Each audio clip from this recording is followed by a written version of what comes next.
6వ వచనం ఒకసారి చూద్దాం. చూడండి, హెబ్రీయులకు రాసిన పత్రిక 4వ అధ్యాయము 16వ వచనం చదువుకుందాం. చదువున్నాను.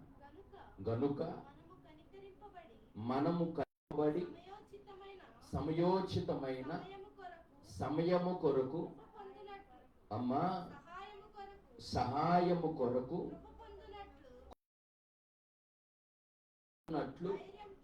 ధైర్యముతో అమ్మా కృపాసనమున యొద్దకు చేరుదము. చిన్న ప్రార్థన. మహోన్నతుడా కలిగిన మా తండ్రి, మీ పాదములకు వందనములున్నాయి. మీ సన్నిధానములు, మీ కృపలు, మీ దయలు, మీ ప్రణాళికలు మీరు మమ్మల్ని జ్ఞాపకము చేసుకొని మీరు జరిగించినటువంటి ఆశ్చర్యములను బట్టి నీకు వందనములున్నాయి. అవి కంటికి కనబడవు, చెవికి వినబడవు, హృదయానికి గోచరము కానటువంటి కార్యములు మీరు జరిగించుచు వచ్చుచున్నారు తండ్రి. అందరి బట్టి మేము నా సంఘముతో సంఘ బిడ్డలుగా మేము నా దాసుడిగా మేము మీకు కృతజ్ఞతాస్తుతులు చెల్లిస్తున్నాము తండ్రి. నీ సంధానంలో ప్రభు నీ దాసుడిగా నిలబడుతుండగా నన్ను మీ సులోచనను మరుగుపరిచిన ఆ యొక్క ముఖ దర్శనము ద్వారా ఆత్మస్వరూపుడు నాతోను కూడా వచ్చిన బిడ్డలతో మీరు మాటలు బలపరిచి స్థిరపరచుమని నజరుడైన యేసుక్రీస్తు నామమున తండ్రి, ఆమేన్. మరొకసారి చదువుకుందాం. గనుక మనము కనికరింపబడి అమ్మా ఏంటంట సమయోచితమైన సహాయము కొరకు కృప పొందునట్లు ధైర్యముతో కృపాసనమున యొద్దకు చేరుదము. ఇక్కడ మనకి గమనించండి బిడ్డలారా, కొన్ని మాటలు కనబడుతున్నాయి. ఒకటి, కనికరింపబడి.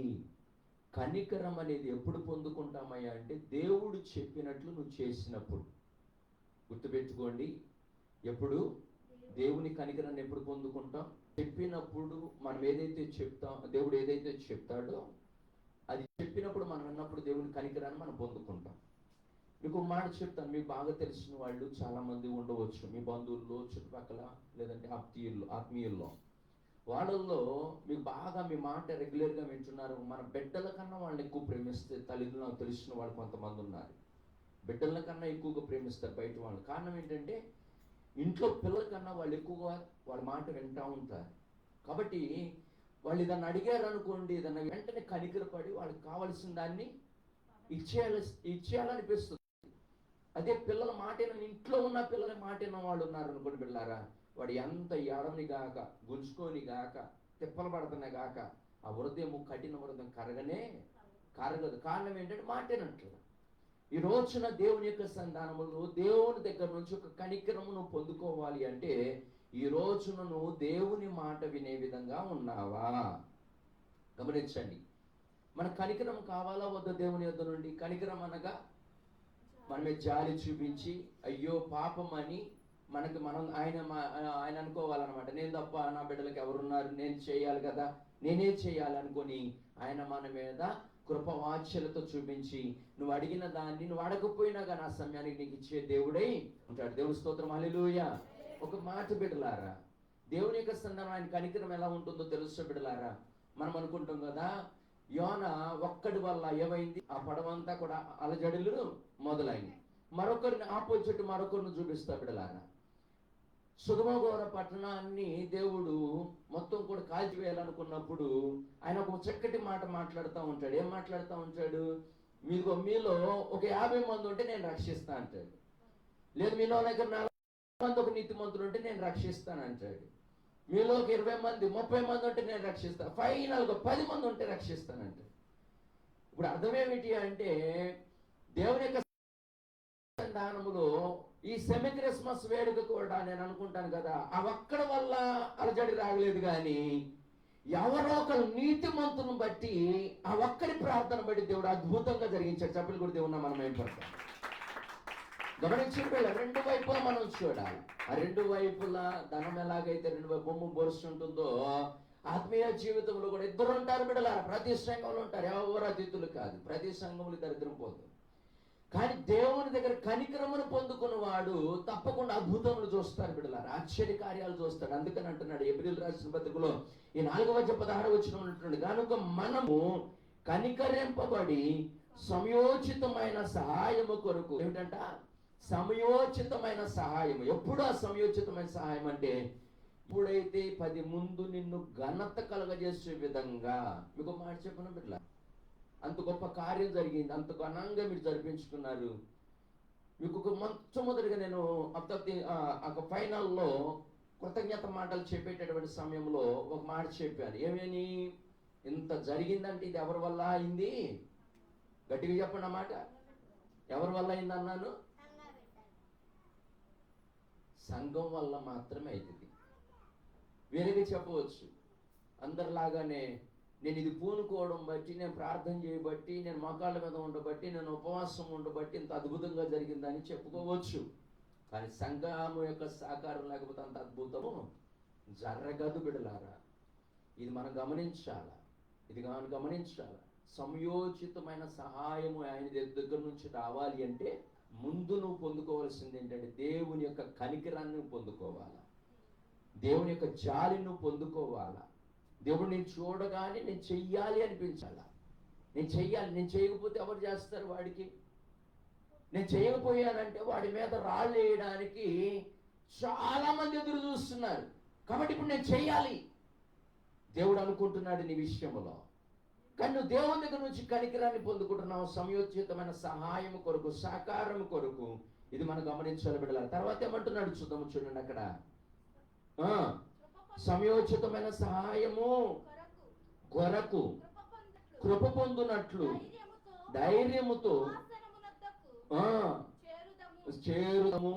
అంటే ధైర్యంతో మనం ముందు అడుగు వేయాలి. కానీ ఇక్కడ కనికరమును పొందకుండా, సహాయము పొందుకోకుండా కొంతమంది మనకు కనబడుతున్నారు బిడ్డలారా. వారిని మీకు చూపిస్తాను, చూద్దాము చూడండి. అదే హెబ్రీయులకు రాసిన పత్రిక 3వ అధ్యాయంలోనికి రండి. అదే హెబ్రీయులకు రాసిన పత్రిక 3వ అధ్యాయం అపోస్తలుడైన పౌలు గారు హెబ్రీయులకు రాస్తున్నటువంటి 3వ అధ్యాయము 7వ వచనమును చూడండి. మరియు పరిశుద్ధాత్మ ఇట్లా చెప్పుచున్నాడు. ఎవరు చెప్తున్నారంట? గట్టిగా చెప్పండి. అందుకని అంటాడు కదా అపోస్తలుడైన పౌలు గారు కొన్ని చోట్ల చెప్పుకుంటూ వస్తారు, మీలో భేదములు కలవని నాకు వినబడుచున్నవి, నాకు కనబడుతున్నాయి. ఇందాక చెప్పింది కూడా అదే. ఎందుకు? పరిశుద్ధానికి తెలుస్తుంది, ఆయన బయలుపరుస్తాడు. గమనించండి బిడ్డలారా, మనుషుని యొక్క హృదయ ఆలోచన పుట్టుక మునిపే ఆయన ఎరిగిన దేవుడై ఉన్నాడు. దేవుడు నామానికి మహిమ కలుగును గాక. గమనించండి, అందుకని అంటున్నాడు కదా, ఇదిగో మరియు పరిశుద్ధాత్మ ఇట్లా చెప్పుచున్నాడు, నేడు మీరు ఆయన శబ్దమును విని ఎడల అరణ్యములో శోధన దినమందు కోపము పుట్టించినప్పటి వలె. ఏంటంట? అరణ్యములో శోధన దినమందు కోపము పుట్టించినప్పటి వలె. అరణ్యములో శోధన దినమందు ఎవరికి ఆ శోధన? అరణ్య దినమందు దేవునికి కోపం పుట్టించిన వారు ఎవరు? గమనించండి బిడ్డలారా. అనగా ఎందుకు కోపం పుట్టించారంటే దేవుని మాట వినకపోవడం వల్ల. ఎప్పుడు కూడా అపవాదిగాడు ఏం చేసేటటువంటి విధానం ఏంటో తెలుసు బిడ్డలారా, నీకు నచ్చింది నువ్వు చెయ్యి అంటాడే కానీ దేవునికి నచ్చింది చేస్తే వాడికి ఇష్టం ఉండదు. దైవజనుడు పరిశుద్ధాత్మ శక్తి ద్వారా చెబుతున్నటువంటి మాట మనం వినడానికి ఇష్టపడము, ఎదురు చెప్తా ఉంటాము. నిజం, ఒప్పుకోం. కారణం ఏమిటి అంటే ఆ పరిశుద్ధాత్మ శక్తిని బట్టి నీకు చెప్తున్నప్పుడు నువ్వు తల వంచితే కనుక ధన్యుడివి. కానీ అరణ్య మార్గములో ఇశ్రాయేలు ప్రజలు ఎలాగైతే మాట చదవండి, అరణ్య ప్రదేశమందు అరణ్యములో శోధన దినమందు కోపము పుట్టించినప్పటి వలె మీ హృదయములను కఠినపరచుకొనకుడి. అంటే అప్పుడు కాలములోనంట అందరూ కూడా ఏం చేశారంట? ఎవరి కోసం ఈ ప్రయాస? ఎవరి కోసం? వాళ్ళందరూ బానిసత్వములు ఉన్నారు, దరిద్రతలో ఉన్నారు, హింసింపబడుతున్నారు, వెట్టి చాకిరీ చేస్తున్నారు, రోధిస్తున్నారు, తప్పించమని అడుగుతున్నారు. వాటన్నిటిని బట్టి దేవుడు ఒక ప్రణాళికను కలిగి, అయ్యో వీటి నుంచి విడిపింపబడాలంటే నువ్వు నేను మాట్లాడుకుంటానికి నేనంత వీచిగా నీకు కనబడను, నేను నీతో మాట్లాడు. కారణం ఏంటంటే నువ్వు లోబడినటువంటి విధానముతో ఉన్నావు. నీ కష్టం వచ్చినప్పుడు, బాధ వచ్చినప్పుడు నా దగ్గర మొర పెట్టుకుంటున్నావు. కాబట్టి నీతో నేను మాట్లాడటం నాకు ఇష్టం లేదు. మధ్యలో ఒకరిని నిలబెడతాను, అతనే సేవకుడు. ఆ సేవకుడు ద్వారా నేను నీతో సాగుకూడదు. దేవుడు నీతో కొన్ని మాటలు మాట్లాడుతున్నప్పుడు గమనించండి బిడ్డలారా, గమనించండి. దేవుడు నీతో మాట్లాడుతున్నప్పుడు నువ్వు ఎలాంటి విధంగా ఉన్నావు, ఎలా వింటున్నావు, ఎలా అనుసరిస్తున్నావు, ఎలా చెవి ఎక్కుతున్నావు. అందుకని కింద అంటున్నాడు, ఆ మాట చదివిన మన ముందు కొనసాగుతున్నప్పుడు, మీ హృదయములను కఠినపరచుకొనుకుడి, 40 సంవత్సరములు నా కార్యములను చూచి మీ పితరులు నన్ను పరీక్షించి ఏంటంట చూసి 40 సంవత్సరాలు నా కార్యాలను చూసుకోవడానంట పనికి మాలినోళ్ళు ఎన్ని కార్యాలు పొందుకొని కూడా మళ్ళీ శోధిస్తానమంటారు. ఏంటంట, అందుకని అన్నాను ఇందాకేమని, కుక్క తోక విశ్వాస జీవితం కుక్క తోక వంకర లాంటిది.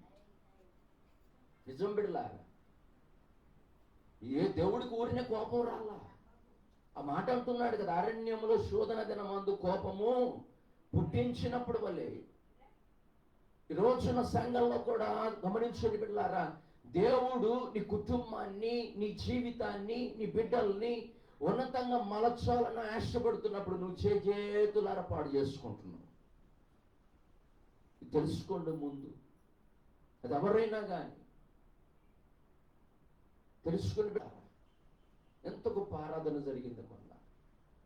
ఆరాధనలో దుఃఖము, వేదన, కన్నీళ్ళు ఆగల. నాకు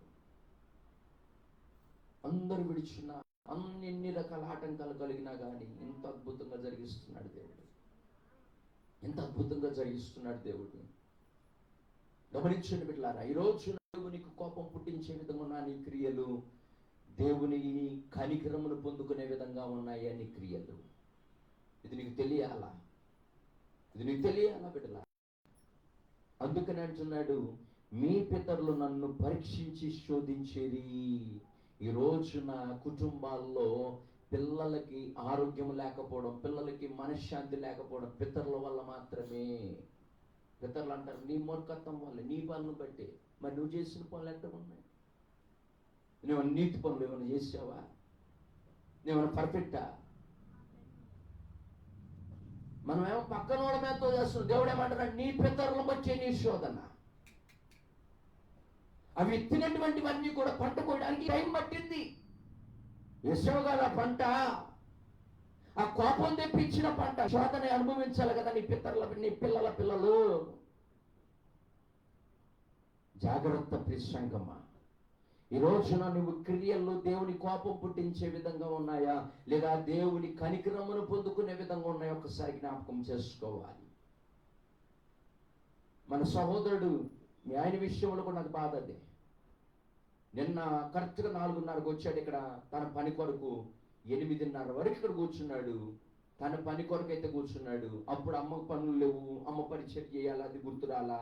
కానీ మందిరం పనికి వచ్చేసరికి మాత్రం అమ్మకు కుదరట్లేదు. అయ్యారు ఎవరు చెప్తారు సాకులు అన్నీ?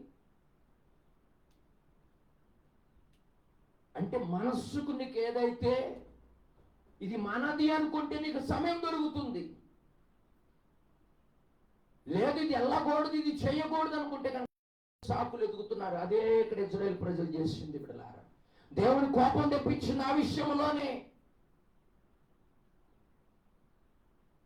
దేవుని కనికరాన్ని పొందుకుంటే స్వత, దేవుని కనికరమును పొందుకుంటే విడుదల, దేవుని కనికరము పొందుకుంటే ఆర్థిక వనరులు సమకూర్చబడతాయి, దేవుని కనికరమును పొందుకుంటే సమస్తము సమకూర్చబడుతుంది, దేవుని కనికరమును పొందుకుంటే నీ ఇంటిలో కొదువు ఉండదు, దేవుని కనికరం పొందుకుంటే నీ బిడ్డలకు సమస్యలు, అనారోగ్యాలు రావు. దేవునికి కోపం తెప్పించడం వల్ల అది బిడ్డల మీద ఉంటుంది. కొట్ట పెట్టని దెబ్బలే. ఎన్నిసార్లు చెప్పిన కుక్క తొక్కర వంకర లాగా ఉండడం అక్కడ దయచేసి సంఘం. నాకు చాలా సిగ్గు వస్తుంది బిడ్డలకి దెబ్బలు తగులుతున్నాయి అంటే.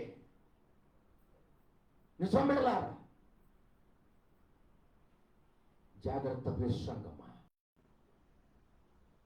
వింటున్నాము కానీ విడిచిపెట్టే వారికి ఎక్కువైపోతున్నాం బిడ్డలారా. వింటానికి చాలా అద్భుతంగా వింటాం సంఘాలు. హత్తుకుంటే కారణం ఏంటంటే విన్నావని నువ్వు తెలుసుకోవడానికి ప్రార్థన టైంలో వాక్యం అయిపోయిన తర్వాత నువ్వు ఏడిపే తెలుస్తుంది. నువ్వు విన్నావు కానీ విన్ని బయటికి వెళ్ళిన తర్వాత ఏది నీ క్రియలేది, అనుసరించే విషయంలో ఏది అలాంటి అనుభవాలేవి. కాబట్టి అంటున్నాడు, కావున నేను ఆ తరము వారి వలన విసిగి, ఏమంటున్నాడు? ఇప్పుడు ఒక మాట అంటాను బిడ్డలారా, సంఘముగా ఉన్న నీవు ఇజ్రాయేలు ప్రజల్లాగా విసిగిస్తున్నావా? దైవజనుడి మాటకు లోబడుతున్నావా? మోషే దగ్గర ఇసుకారు, దేవుని దగ్గర కాదు. మోషే దగ్గరే అన్నారు, నా దగ్గర ఇప్పుడు మీరు అంటున్నట్టు ఎదురు చెప్తున్నట్టు విసుక్కున్నారంట. అది ఎవరు చూశాడు? మోషే మాటతో అంటాడు కదా, అయ్యా దయచేసి నువ్వు అంటాను, అయ్యా నీకు దండం పెడతానయ్యా, నువ్వు చెప్తే నేను నడిపిస్తున్నానయ్యా, మధ్య దారిలో ఉన్నారయ్యా, ఇప్పుడు విడిచిపెడితే అటు కాకుండా ఇటు కాకుండా శ్రమలో పడిపోతారు, శోధనలో పడిపోతారయ్యా, అపవాదిచారంలో పడిపోతారయ్యా, దిక్కులేని వాళ్ళు అయిపోతారయ్యా, చెరపట్టబడతారయ్యా, సైన్యం చేతులు చచ్చిపోతారయ్యా, శ్రమల పాలైపోతారయ్యా, దయచేసి వాళ్ళు విడిచిపెట్టొద్దయ్యా అని కోపం రగిలించారు. నిర్గమకాండం అంటాడు కదా, వారు లోబడాలని ప్రజలు కనుక నేను వారి దగ్గరకు. నువ్వు ప్రార్థన చేస్తావు, ఎంత ఎడితే ప్రయోజనం ఏముంది? నువ్వు లోబడకపోతే ప్రార్థన మొదలు పెట్టగానే ఓ ఏడ్చేస్తావు, నుంచి వద్దని తెలియదు, కానీ క్రియలయ్యి ఎవరి కోపం తెప్పిస్తున్నావు నువ్వు? జాగ్రత్త ప్రసంగమా, కనికరము కావాలి. ఈ రోజున దేవుని కనికరమును పొందుకుంటే నువ్వే ఒకరికి చేతిగా నా యేసుని నేను నిలబెట్టును గాక, నీ కుటుంబము నెమ్మదిగా జీవించే కృపనిచ్చును గాక, నీ జీవిత ప్రయాణంలో ఆటంకం లేకుండా సాఫీగా సాగిపోవును గాక. ఆమేన్. ఎప్పుడు ఏంటో సీరియస్ చూస్తారు కొన్ని చోట్ల. నా మొహం అయిపో కుట్టేస్తారండి, నా తెలియక అడుగుతానన్నాడు. ఏమ్మా ఆ టైంలో అసలు ఇదేంద్ర నాకు ఈ కర్మేంద్ర బాబు నా వైపు. నేను చెప్పకూడదని చెప్పాను, ఇంట్లో బంగారం తెచ్చేమన్నాను, లేదా టీవీ తెచ్చేమన్నాను, ఫ్రిడ్జ్ తెచ్చేమన్నాను, ఏసీ తెచ్చేమన్నాను, నీ సంపాదన తీసుకొచ్చి నా కాళ్ళ దగ్గర పడేయమన్నాను. ఏంద్ర బాబు ఎంతో చూపు చూశారు వీళ్ళు. నిజం. ఎవరిని చూసావో తెలుసా? ఎవరిని చూసావో? ఆ చూపు ఎవరిని చూశాడు దేవుడు? ఎవరు చూశారు ఆ చూపుని? ఎవరు చూశారు? నాతో పాటు ఎవరు చూశారు? జాగ్రత్త. ముందుది మనం తెలుసుకోవాలి బిడ్డలారా.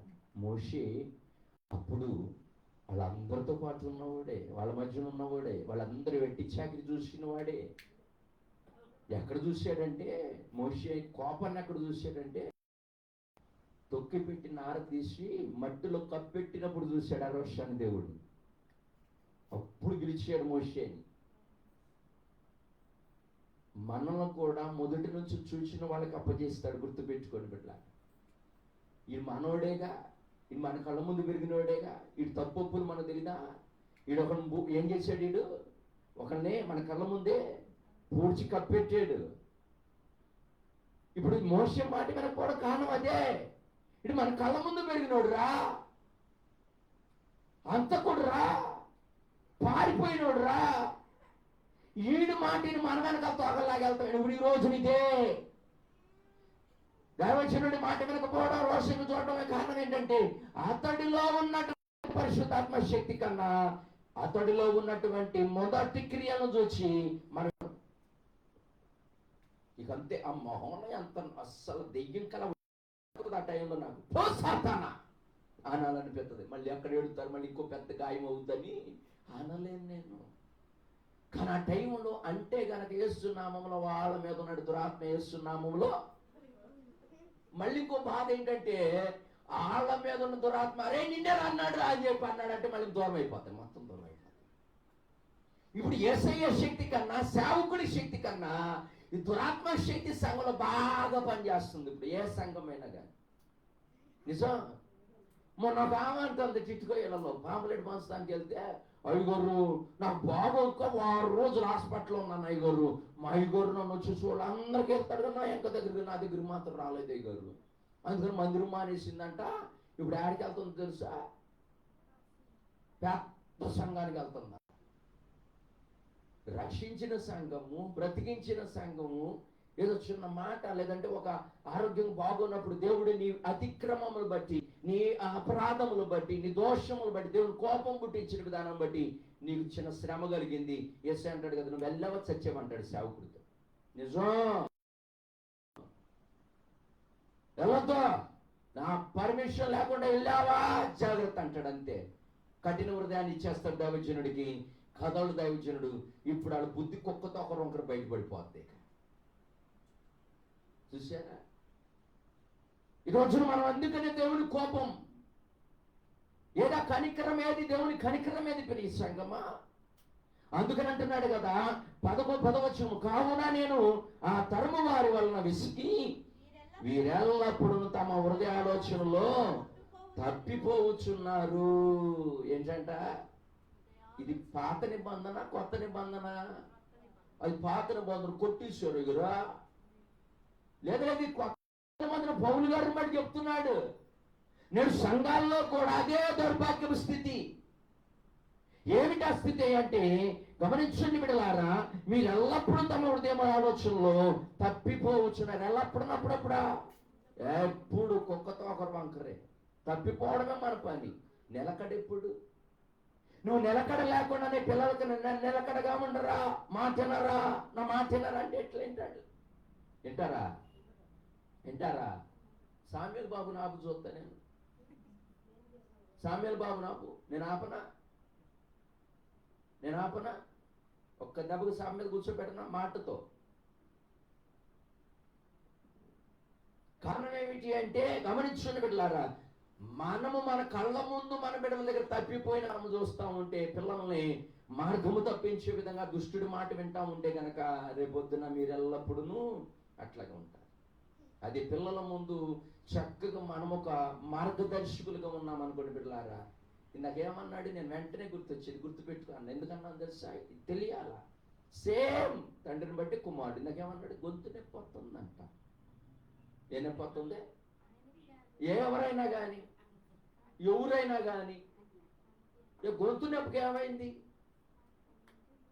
బొంగురు పోయి మాట కూడా రానటువంటి సమయాల్లో వాక్యం నీకు తెలుసు.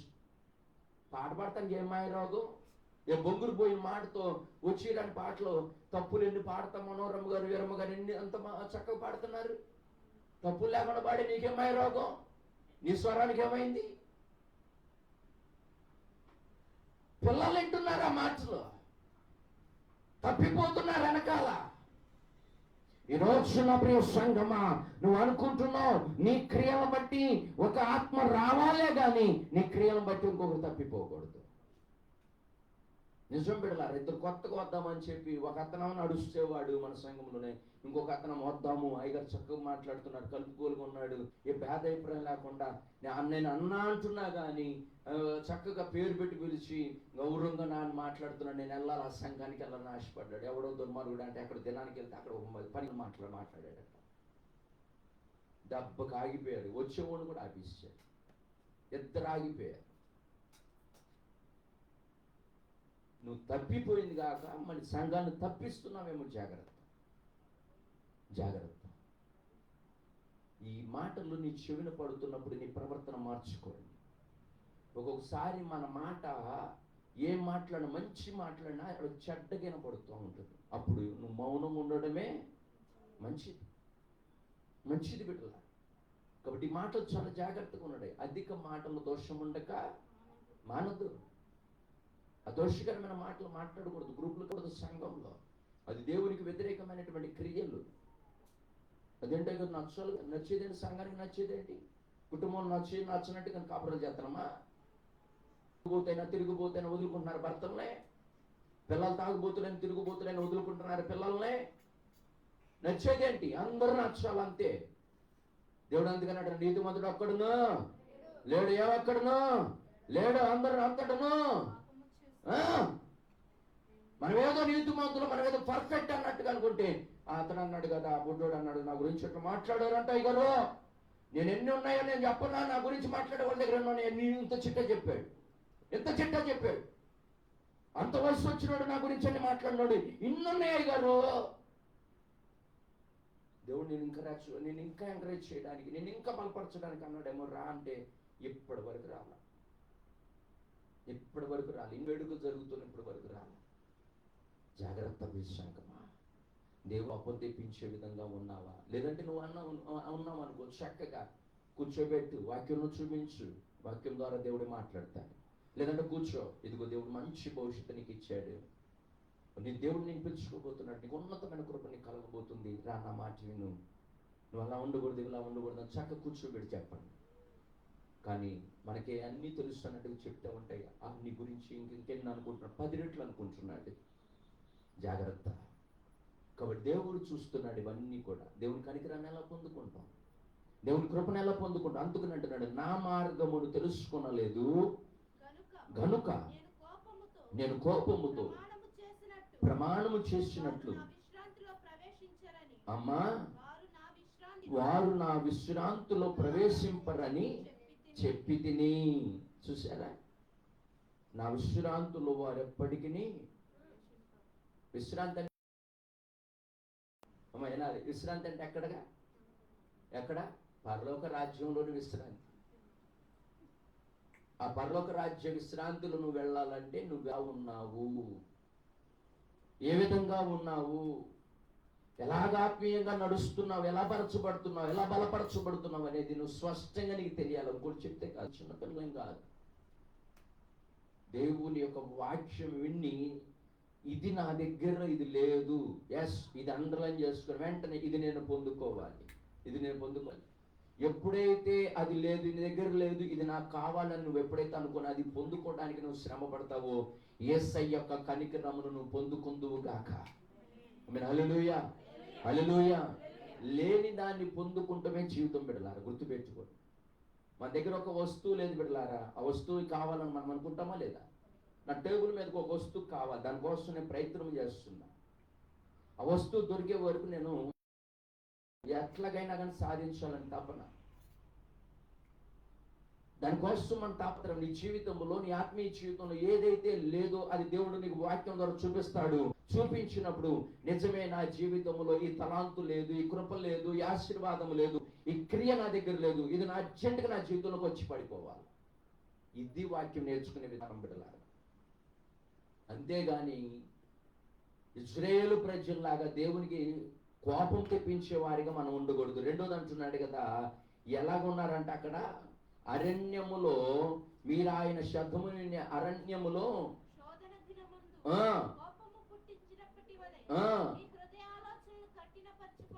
హృదయ ఆలోచనలు ఎప్పుడు కఠినంగా ఉంటాయా?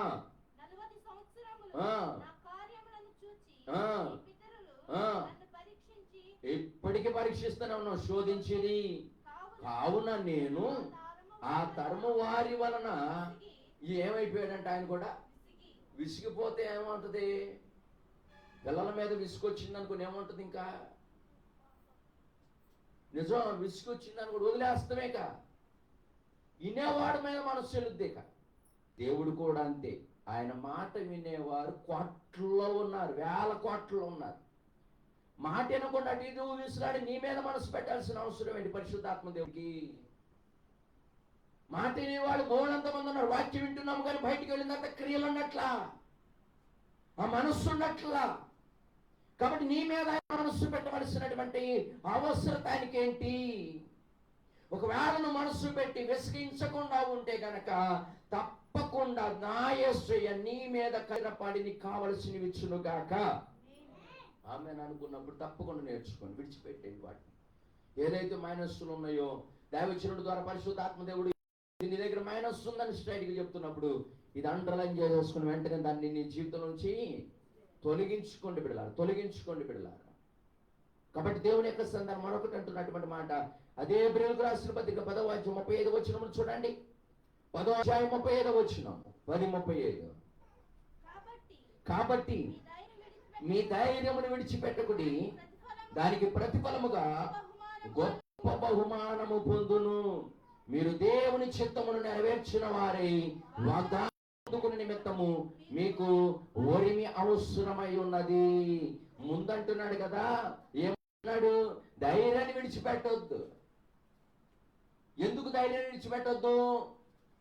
మీరు నన్ను విసిగించారు కాబట్టి, కోపం తెప్పించారు కాబట్టి మీకు శ్రమలు వచ్చినాయి.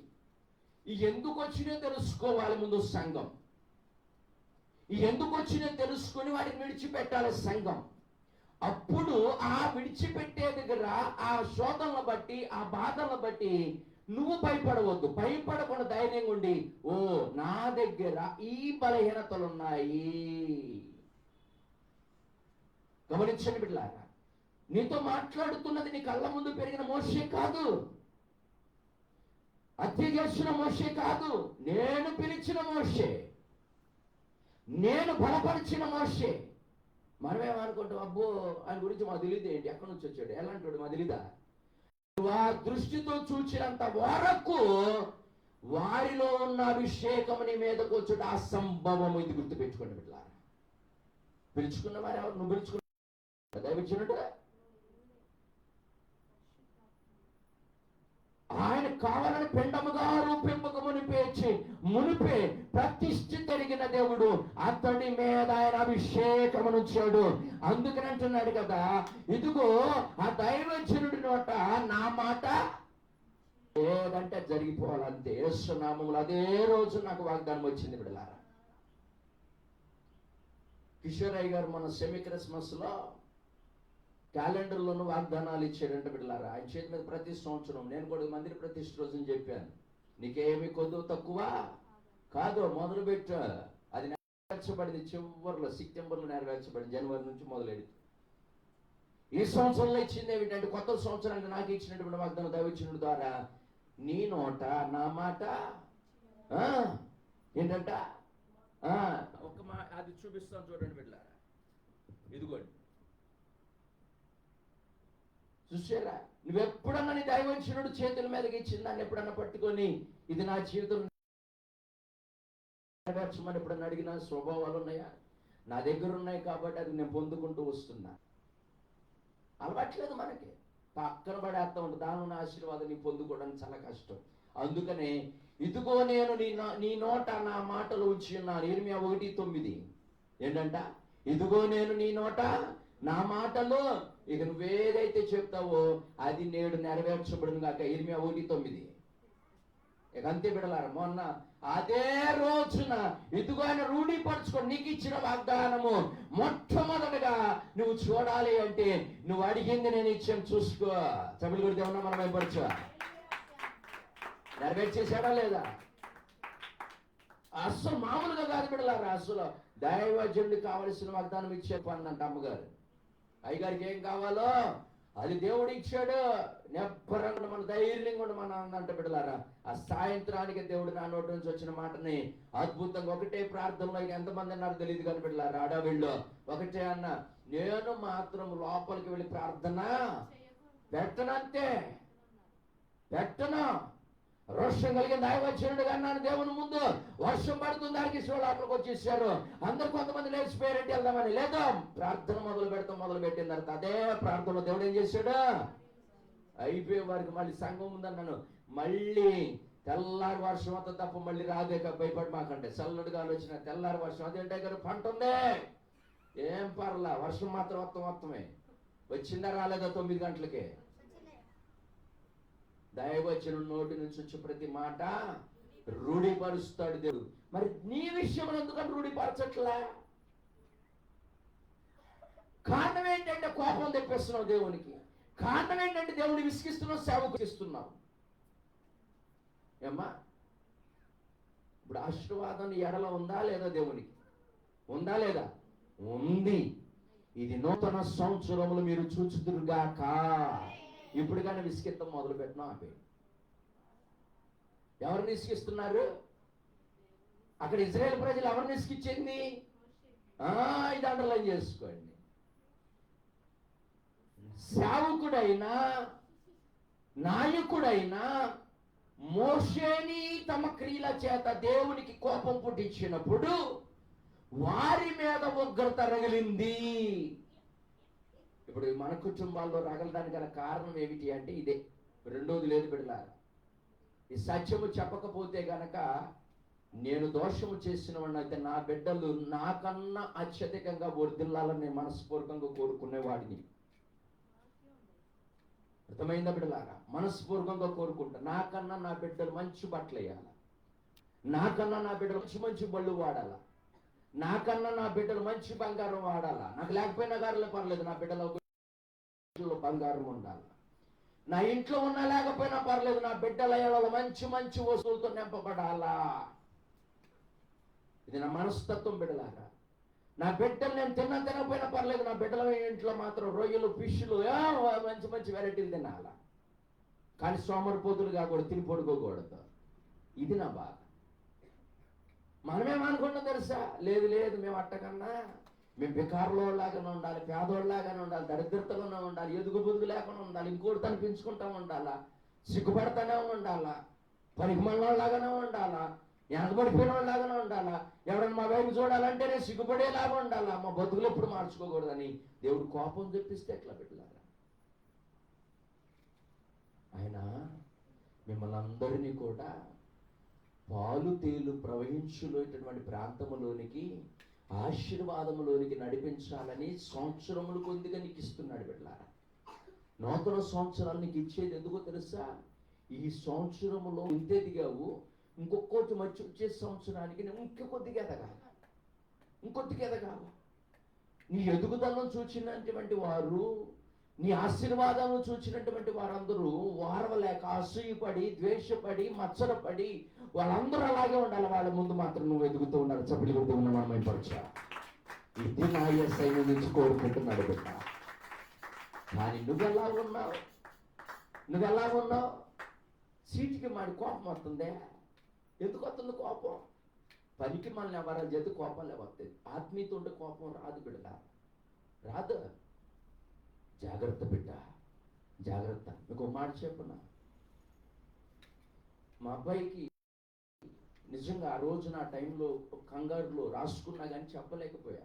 సంఘం గురించి చెప్పాను కానీ ప్రాముఖ్యంగా ఈ టైంలో చెప్తున్నాను బిడ్డలారా, నా కొడుకు లేకపోతే కనుక ఇంత ఘనంగా నాకు జరిగేది కాదు. ఇది 100గా 1000% ఇది నిజం. ఒకప్పుడు నేను మా మేనమామలకే కానీ నా తండ్రికి నేను ఎప్పుడు సహకరించలేదు, కానీ పరిచర్లో నా మేనమామలకే కానీ, లేదంటే సంఘాలు మా తాతయ్య గారి సంఘాలు, మా మేనమామల సంఘాలకి నేను ఎంతకైతే ఆ రోజున వెన్నుదన్నుగా ఉన్నానో, ఈ రోజున నా కుమారుడు నాకు అంతకు మించిన వెన్నుదన్నుగా ఉన్నాడు. అతను ఉండడమే కాదు, తన స్నేహితుడు మనోజును కూడా నిలబెట్టుకున్నాడు. ఈసారి ప్రతి విషయంలో కుర్రోళ్ళు ఎవ్వరూ సంఘానికి రాకపోయిన ఈసారి మాత్రం మొత్తం అతని మీద వెళ్ళిపోయింది. నిజంగా ప్రౌడ్గా ఫీల్ అవుతున్న ఒక కుమారుడు గురించి మొదటిసారిగా తనలో ఉన్నటువంటి చిన్న చిన్న బలహీనతలు కనబడకూడదు నాకు, కానీ అట్లా వదలకూడదు ఆ బలహీనతలు. గమనించండి బిడ్డలు, ఎందుకు మాట్లాడుతున్నాను తెలుసా? దేవుని యొక్క సంతానములు నా కొడుకు చేతికొచ్చే వరకు 10 ఏళ్లలో నేను ఎన్నో, నాకు ఎవరైనా సహాయపడితే బాగుండు, నాకు ఎవరైనా హెల్ప్ చేస్తే బాగుండు, సహాయం చేస్తే బాగుండు అనుకునేవాడిని. ఎవరో ఒకరిని అడుగుతూ ఉండేవాడిని. దానిలో జగన్ బాబు చాలా వరకు సహకరించాడు, అన్ని విషయాల్లో కాదు. బతిలాడాల్సి వచ్చేది, వేదన రాయ్యా లెగయ్యా అని. కానీ ఒక్కోసారి మాత్రం నేను అట్లాగా మొన్నట్లాగా పొద్దున్నే వచ్చి ఫోన్ చేసి అది ఎంత హ్యాపీగా అనిపించిందో. పొద్దున్న నా దగ్గరికి వచ్చి నేను పలానా దగ్గరికి వచ్చి చెప్తానని ఆయనకని ఫోన్ చేస్తే ఆ తండ్రి వేరేగా ఉంటుంది బిడ్డలారా. అది ఎప్పుడు కోరుకుంటాడు దైవచ్చినుడు. మన మైండ్ సెట్ దైవచ్చినుడు తెలియకూడదు. ఈ బాధలో ఉన్న, దుఃఖంలో ఉన్న అది దేవుడు చూస్తున్నాడు. బాగున్నప్పుడు ఒకలాగా, బాగోలేనప్పుడు అవన్నీ అనవసరం. దేవుడి ముందు మాత్రం ఒక్క రాగానే ఉండాలి. గుర్తుపెట్టుకోండి, దేవుడి సంధానములో వంకలెద్దుకొని దాన్ని బట్టి దేవుడి దూరం కాకూడదు. అది ఉన్నా కానీ సమయమందును అసమయమందును ఏకరీతిగా ఉండాలి. గుర్తుపెట్టుకురానమ్మ, ఈ విషయాన్ని ఆయనకి చెప్పు. నువ్వు చెప్తే ఏంటాడు? ఎందుకు మాట చెప్తున్నానా? ప్రశ్నంకమ్మా, ఒక్కొక్కరి దగ్గర ఒక్కొక్క బాధ్యతలు ఉన్నాయి, వాటిని విడిచిపెట్టాలా. పొద్దున్నే కొడుకు షాప్కి వెళ్ళిపోతున్నాడు, 8:30 వెళ్ళిపోతున్నాడు. షాపుకి పలానా టయానికి 8:30 నేను షాప్ షట్టర్ లేపాలని తెలుస్తుంది, కానీ అదే 8:30 నేను మందిరానికి వెళ్ళిపోవాలని నీకు ఎందుకు తెలియట్లా? నేను 10:30 పనికి వెళ్ళిపోవాలని తెలిసినటువంటి నీకు 8:30 మందిరానికి రావాలని ఎందుకు తెలియట్లా నీకు? దేవుడు చూస్తున్నాడు బిడ్డ. అందుకని వాక్యం ద్వారా మాట్లాడుతున్నాడు. ఇశ్రాయేలు ప్రజలు చేసిన పొరపాటు మీరు చేస్తున్నారు ఈ రోజున. అందుకనే ఆ కోపం ఆయనకి విసుగొచ్చేసింది మన మీద. లోబడట్లేదు. లోబడితే ఎంత అద్భుత కార్యాలు పెట్టారా. మీకు మాట చెప్పారా, అన్ని పోను దేవుడు మిగిల్చాడే కానీ సిగ్గుపడినే లేదు బిడ్డ. చప్పుడు కూడా దేవుడు నమ్మకం ఏర్పరచాలి. నిజంలారా సంఘంలో సహకరించింది ఎంతమంది తెలుసా? 2 లేక ముగ్గురే. ముగ్గురే. సంఘం సహకరించింది ముగ్గురే. టపామని వచ్చింది 15,000.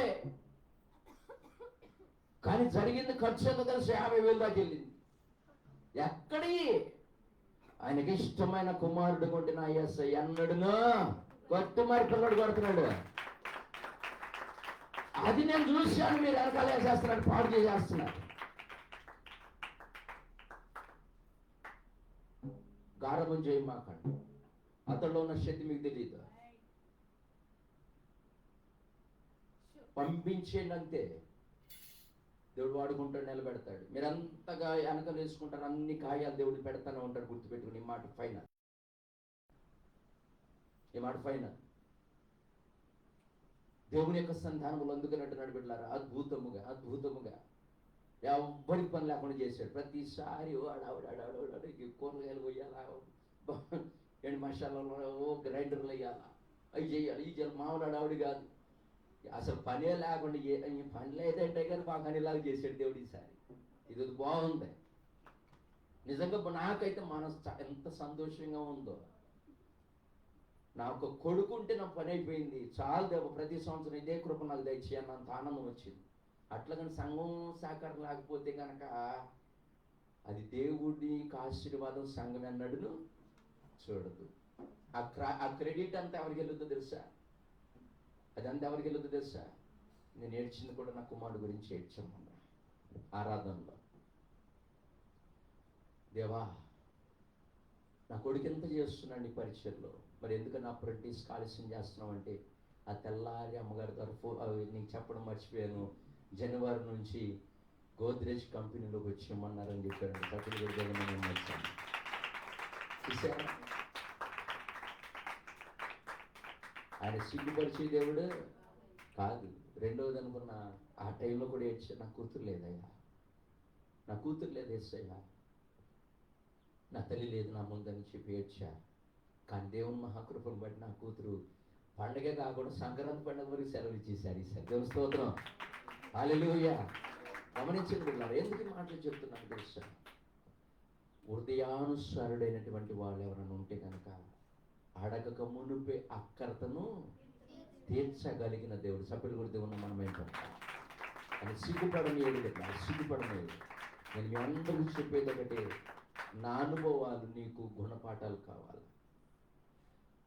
నాకు జరిగే విజయాలు నువ్వును చూచి ఆ విజయాలు నువ్వు పొందుకున్న ఆశ కలుగుతాను బిడ్డలారా. విజయాలు ఆశీర్వాదాలు అంటే బంగారము డబ్బు కాదు బిడ్డలారా. 100 మంది ముందు నీకు కనుడుగా సాక్షిగా దేవుడు నిలబెట్టడమే నిజమైన ఆశీర్వాదం. హల్లెలూయా, హల్లెలూయా. వాళ్ళందరి ముందు నేను ఘనతగా నిలబెట్టడం నిజమైన ఆశీర్వాదం, నిజమైన ఆశీర్వాదం. అది మనం పొందుకోవాలంటే దేవుని దగ్గర మన బిడ్డల్ని అలవాటు చేయాలి. దాచమాకండి పిల్లల్ని, మరి ముఖ్యంగా వీక్కి దాచమాకండి. మీరు చేసే పొరపాటు మరొక్కసారి హెచ్చరిస్తున్న తల్లిదండ్రులుగా, పిల్లోడిని దాస్తున్నారు, జాగ్రత్త జాగ్రత్త. దేవుని యొక్క సంధానంలో పిల్లల్ని దాయకండి. నీ శరీరాన్ని దేవుని దగ్గర దాయకండి. నీ సమయాన్ని దేవుని దగ్గర దొంగిలించకండి. నీ ధనాన్ని దాచిపెట్టకండి. దేవునికి ఇవ్వడానికి నేను అనుకున్నా కదా, మొత్తం ఇవ్వకపోయినా కానీ ఒక్కొక్కరు 1000-2000 తెచ్చిస్తే ఎంత బాగుండు అనిపించింది నాకు. 1000 రూపాయలు కూడా లేవా? ఎంత అబద్ధం ఇది. చిన్నపిల్లోడు అన్నట్లు 500 ఇచ్చిన కానుక కాదు అది. వాటర్ వరకును పోసి అది ఆశీర్వాదం కాదా నీకు? అది అస్సలుగా లేకుండా ఉన్నావా నువ్వు? అంతగా దేన స్థితిలో పెట్టాడు నిన్న యేసయ్య. మరి నీకు ఆశీర్వాదం ఎట్లా వస్తుంది? ఇంత పెద్ద వేడుక జరిగితే, ఇంత సంఘం ఉంటే, ముగ్గురా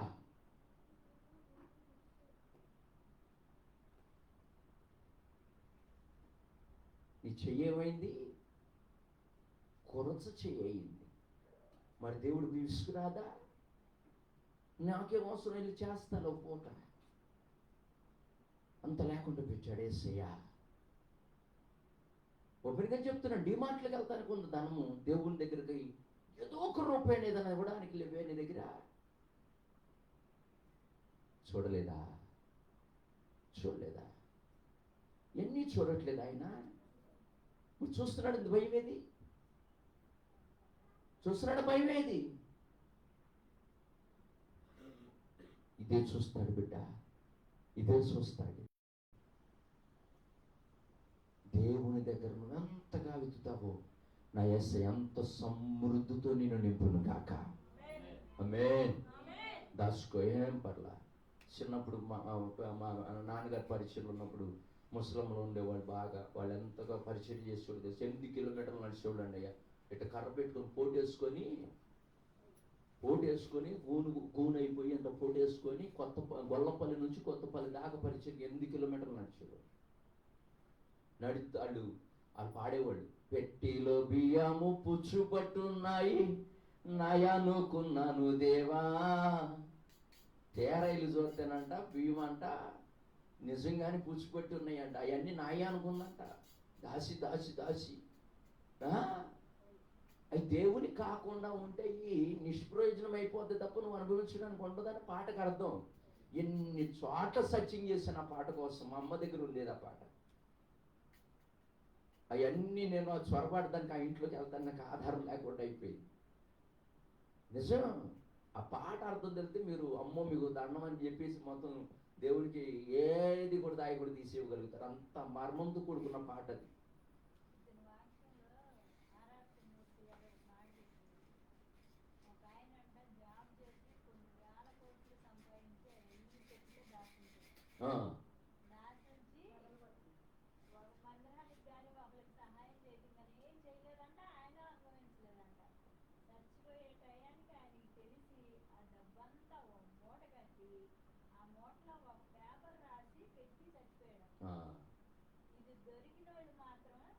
నాకులాగా ఉండకండి.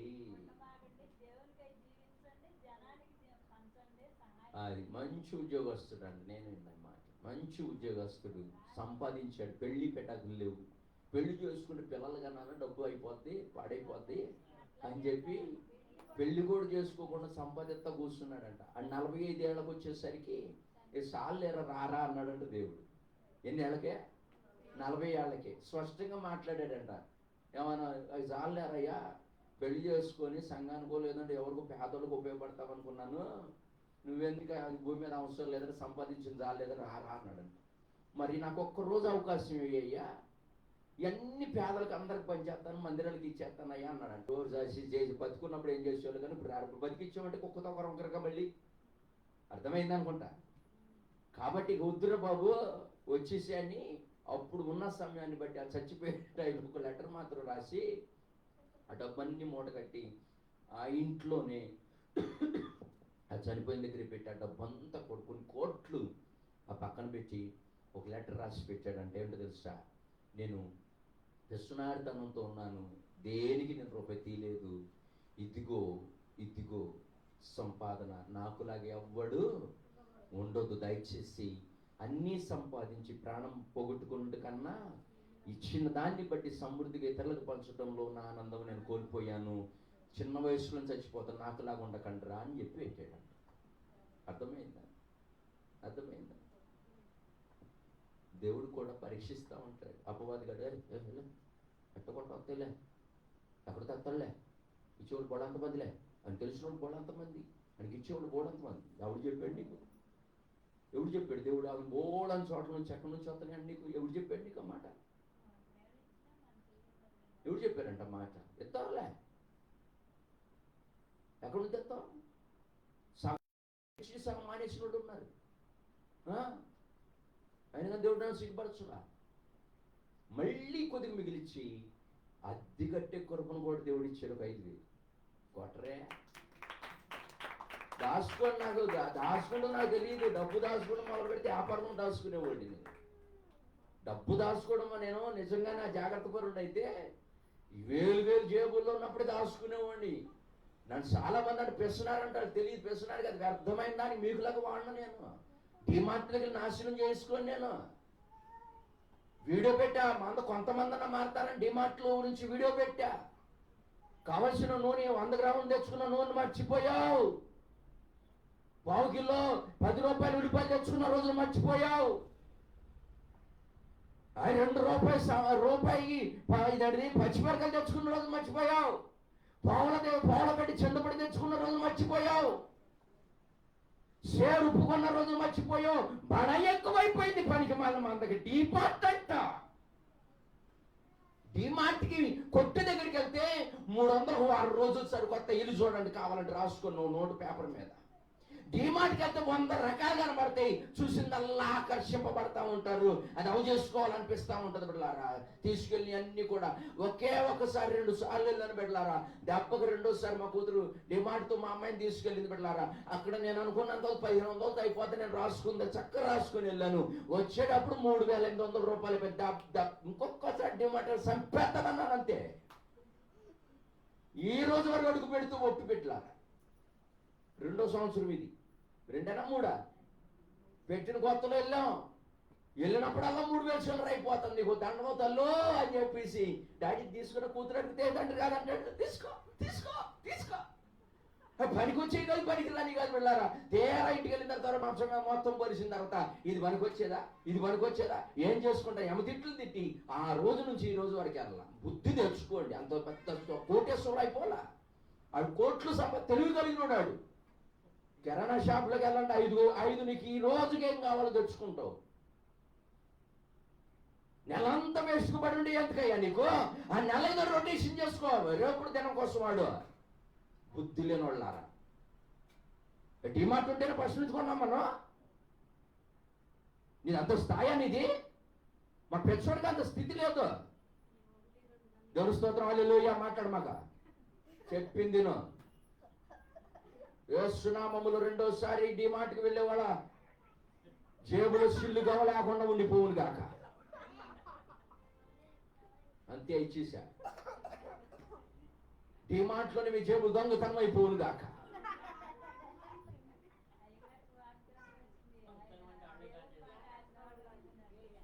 వెళ్ళండి.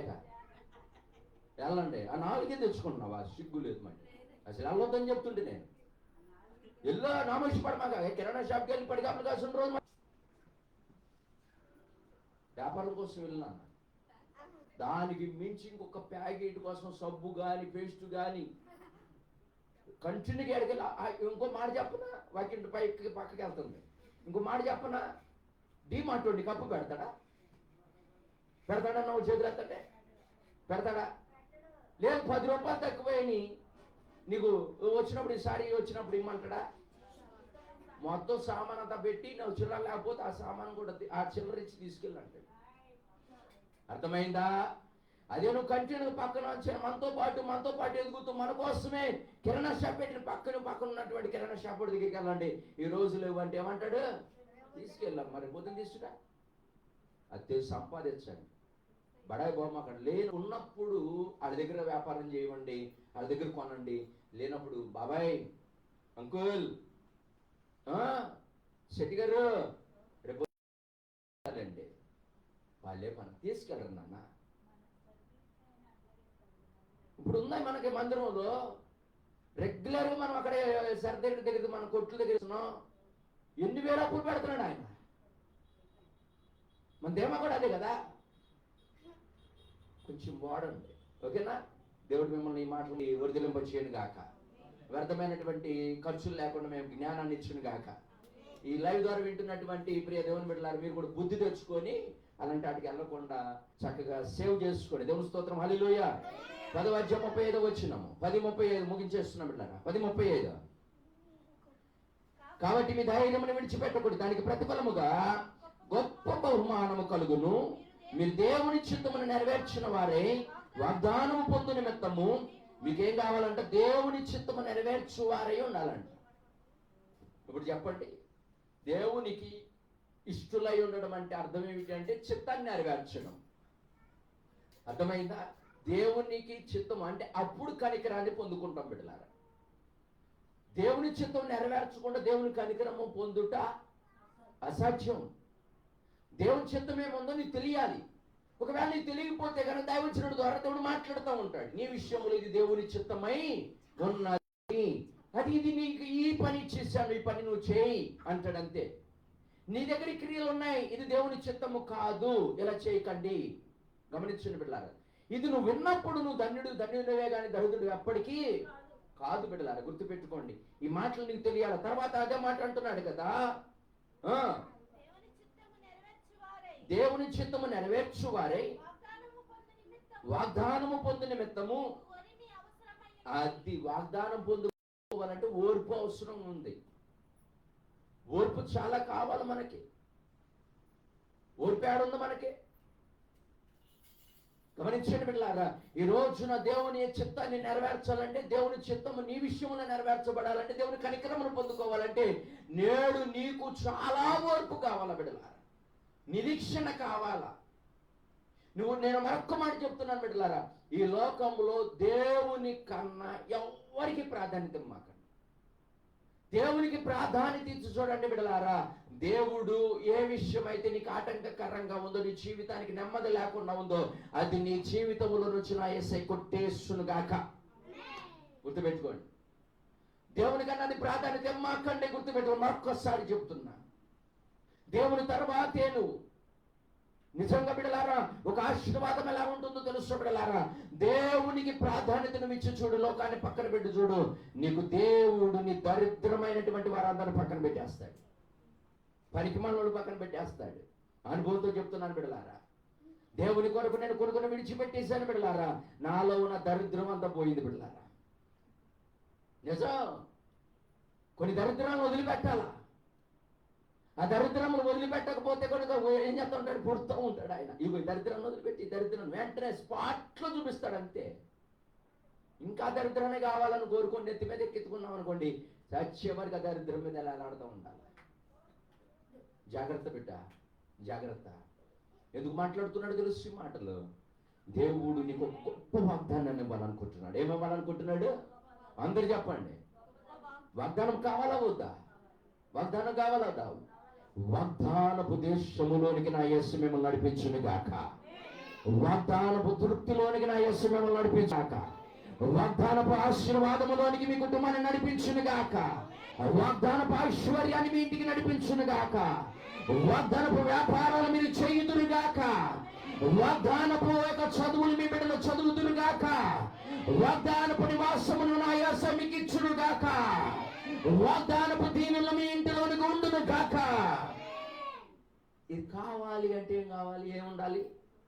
దేవునికి విసుగు, రెండు కోపము రానివ్వకూడదు. గుర్తు పెట్టుకుంటున్నారు. మీరు అనుకుంటున్నారు ఇస్తలు అయ్యారు, అమ్మ నేను దేవుడికి ఎప్పుడు నేను సావుడు కోపం తెప్పించాను కానీ దేవుడికి ఎప్పుడు కోపం తెప్పిలా నేను ఏంటి? ఇది మన మూర్ఖత్వం. మరి సావుడు కోపం అర్థం ఏంటంటే, సావుకుడు అలాగనంటే మనతో వాడే అనుకుంటున్నారు కానీ సావుకుడు ఉన్నవాడు మనకన్నా బలవంతుడన్న విషయాన్ని తెలుసుకోలేకపోతున్నావు. ఆ మూర్ఖత్వం నీ దగ్గర ఉన్నంత వరకు నువ్వు వర్ధిల్లుటి లోకం చూడదు బిడ్డలారా, చూడదు బిడ్డలారా. నీ స్థితి మొదట కొంచెముగా ఉండాలి. చూడండి, మీ స్థితి ఎప్పుడు కొంచెములో ఉండాలి. కానీ కొద్ది దినముల తర్వాత ఎవరన్నా నిన్ను చూచినప్పుడు నీ కలిగిన ఆశీర్వాదాన్ని చూచి ఇట్లెట్లెట్లెట్లెట్ల తొలగి చూడాల మందిరం వైపు. అర్థమైంది అనుకుంటా. అర్థమైందా? అదిగో చూసారా, నిజం. కొన్ని దరిద్రాలను వదులుకుంటేనే మనం ఆశీర్వదింపబడతాం. మరొకసారి అర్థమైందా? నిజం. కొన్ని దరిద్రాలను సంవత్సరం నుంచి వదిలేసా నేను. అంతకుముందు కొన్ని దరిద్రాలను వదిలేసా. నిజం బిడ్డలారా. మళ్ళీ వాళ్ళందరూ కూడా ప్రత్యేకింపబడినటువంటి వారే. కానీ ఎప్పుడైతే మనము పక్కన పెట్టి దేవుని మాట వింటామో దేవుడు ఆశీర్వదిస్తాడు. మళ్ళీ ఇప్పుడు కానీ అంటాడు, మళ్ళీ పిలిచాను చూశారు, ఇది ఆశీర్వాదం. మళ్ళీ మనం తప్పుకున్న తర్వాత నేనున్నప్పుడు పొందుకున్న ఆశీర్వాదం ఇప్పుడు నేను వాళ్ళ దగ్గర లేదు. లేదు బిడ్డలారా. నువ్వు ఎక్కడైతే నిలబడతావో నిన్ను బట్టి వారు ఆశీర్వదింపబడుతురు గాక. నిన్ను బట్టి వారికి దీవెనలు వచ్చును గాక. నిన్ను బట్టి వారికి మేలులు కలుగును గాక.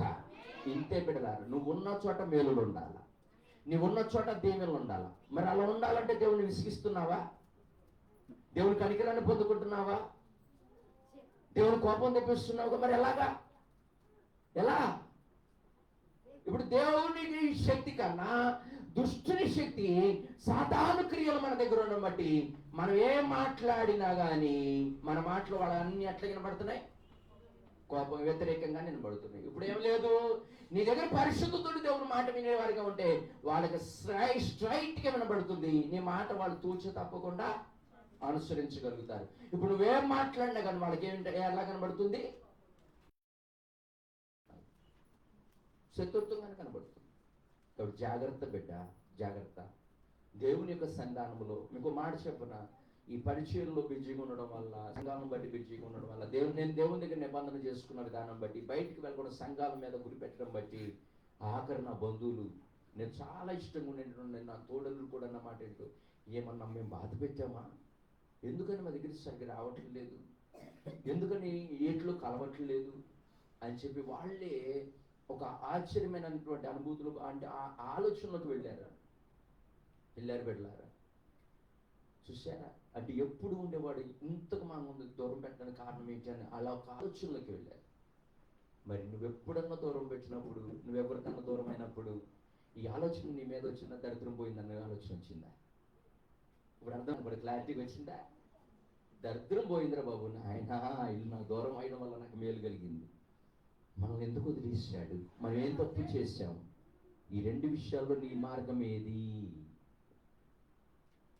ఈ రెండు విషయాల్లో నీ మార్గం ఏది? ఈ రోజున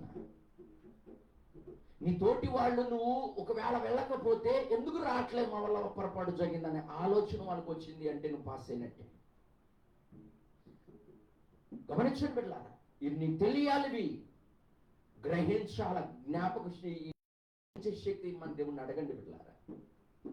చిన్న చిన్నవి కూడా నేను ఆలోచన చేస్తాను బిడ్డలారా, చిన్న చిన్న. నేను ఇంకోటి అన్న, దండ అన్ని పనికి వచ్చినాయి, కానీ నేను నిజవాడిని తెచ్చిన టైంలో అన్ని పనికి వచ్చినాయి, దండ మాత్రం పని చేయాల. నేనేమన్నా తెలుసా, దండ దరిద్రుడు తయారు చేసి ఉంటాడు. అన్ని పనికి వచ్చినాయి, పనికిరాని కూడా ఒకటి ఉంటుంది, అది నువ్వే అయితే. ఇప్పుడు అదేం చేయబడింది, విసిరేయబడింది. దాన్ని తీసుకోండి, నిష్ప్రయోజనమైంది, డ్రమ్ముదిండి నిష్ప్రయోజనం అయిపోయింది.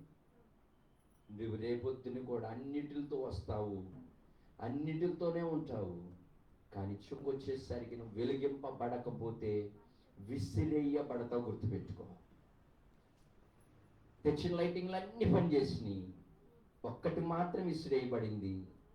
ఆ విసిరేయబడినటువంటి ఆ దండ నువ్వే అయితే, వెలుగువ్వవలసినటువంటి ఆ దండగా నువ్వు కనబడవాలని దేవుడు నిన్ను కోరుకున్నాడు. కానీ వెలిగింపబడకుండా ఉంటే గనక, ఎలాగైతే విసిరి పక్కన పడేసామో, రేపటి దినమున నువ్వు కూడా వెలిగింపబడవలసిన సమయంలో వెలిగింపబడకపోతే, వింటున్నారా చెవి గల వాళ్ళు, వెలిగింపబడక సమయంలో వెలిగింపబడకపోతే రేపటి దినాన విసిరి వేయబడతావు. జాగ్రత్త. స్ట్రైట్ గా చెప్తున్నాడు పరిశుద్ధాత్మ దేవుడు, మనం వెలిగింపబడినటువంటి ఆయన బిడ్డలము. ఆమేన్, ఆమేన్. నిన్ను బట్టి అనేకులు వెలిగింపబడాలి. ఆమేన్. నక్షత్ర మార్గము చూపించిన రీతిగా ఆత్మీయ బిడ్డగా నువ్వు ఇతరులకు మార్గము చూపించే బిడ్డగా నువ్వు ఉండాలి. ఆమేన్. ఈ స్థితి నీకు రావాలా బిడ్డలా? చివరి మాట చూపించి ముగించేస్తాను. 13 హెబ్రీయులకు రాసిన పత్రిక 13:6. కాబట్టి ప్రభు నాకు సహాయుడు, నేను భయపడను, మాత్రుడు నన్నేమి చేయగలడు అని మంచి ధైర్యంతో చెప్పగలవారమై ఉన్నాము. దేవుని మనకి మహిమ కలుగును గాక. ఏమంటున్నాడు? ఎంత చక్కటి మాట ఏంటి? ప్రభు నాకు, గట్టిగా చెప్పండి, మనుషుల సహాయం అవసరం. మనుషుల సహాయం ఎలా ఉండదు తెలుసు బిడ్డలారా? మనుషులు సహాయం చేశారనుకోండి బిడ్డలారా, కొమ్ములు వచ్చేస్తాయి.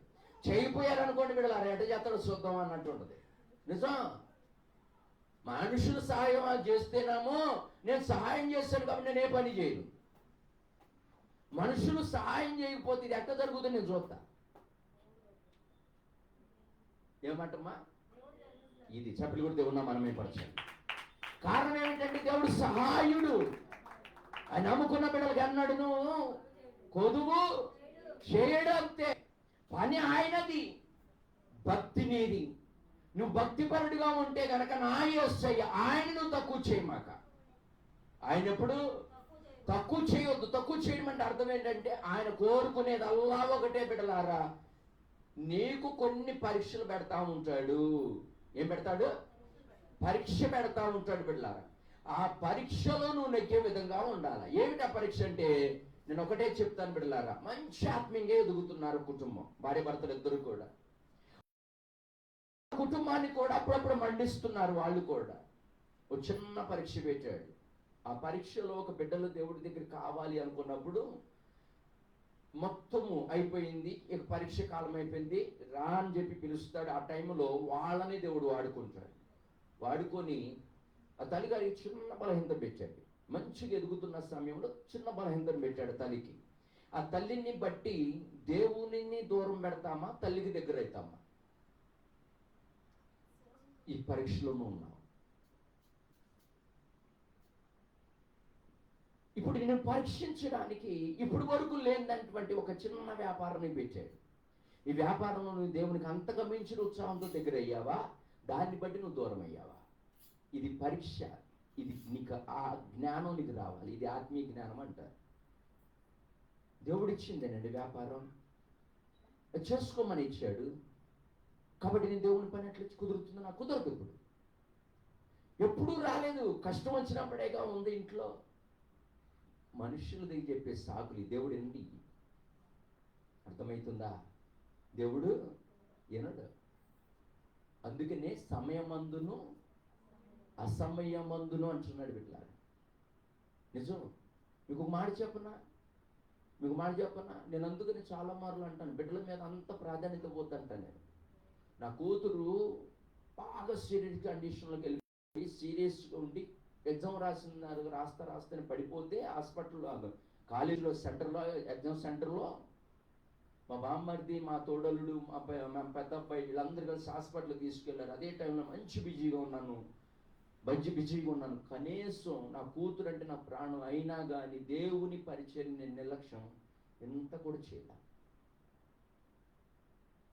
అది తలకెక్కితే కనుక నా పెంచదైపోద్ది, లేదంటే నరాలు తెగిపోయి చచ్చిపోద్ది అన్నారంట. నాకు ఎలా అడగను పాస్టర్ గారు. ఉయ్యూరు హాస్పిటల్ చూపిస్తే తెల్లారి అర్జెంట్కి విజయవాడ హాస్పిటల్ రాస్తున్నాను, మీకు రికమెండేషన్ లెటర్ రాస్తున్నా, పలానా హాస్పిటల్ తీసుకెళ్ళి జాయిన్ చేయండి అన్నారు.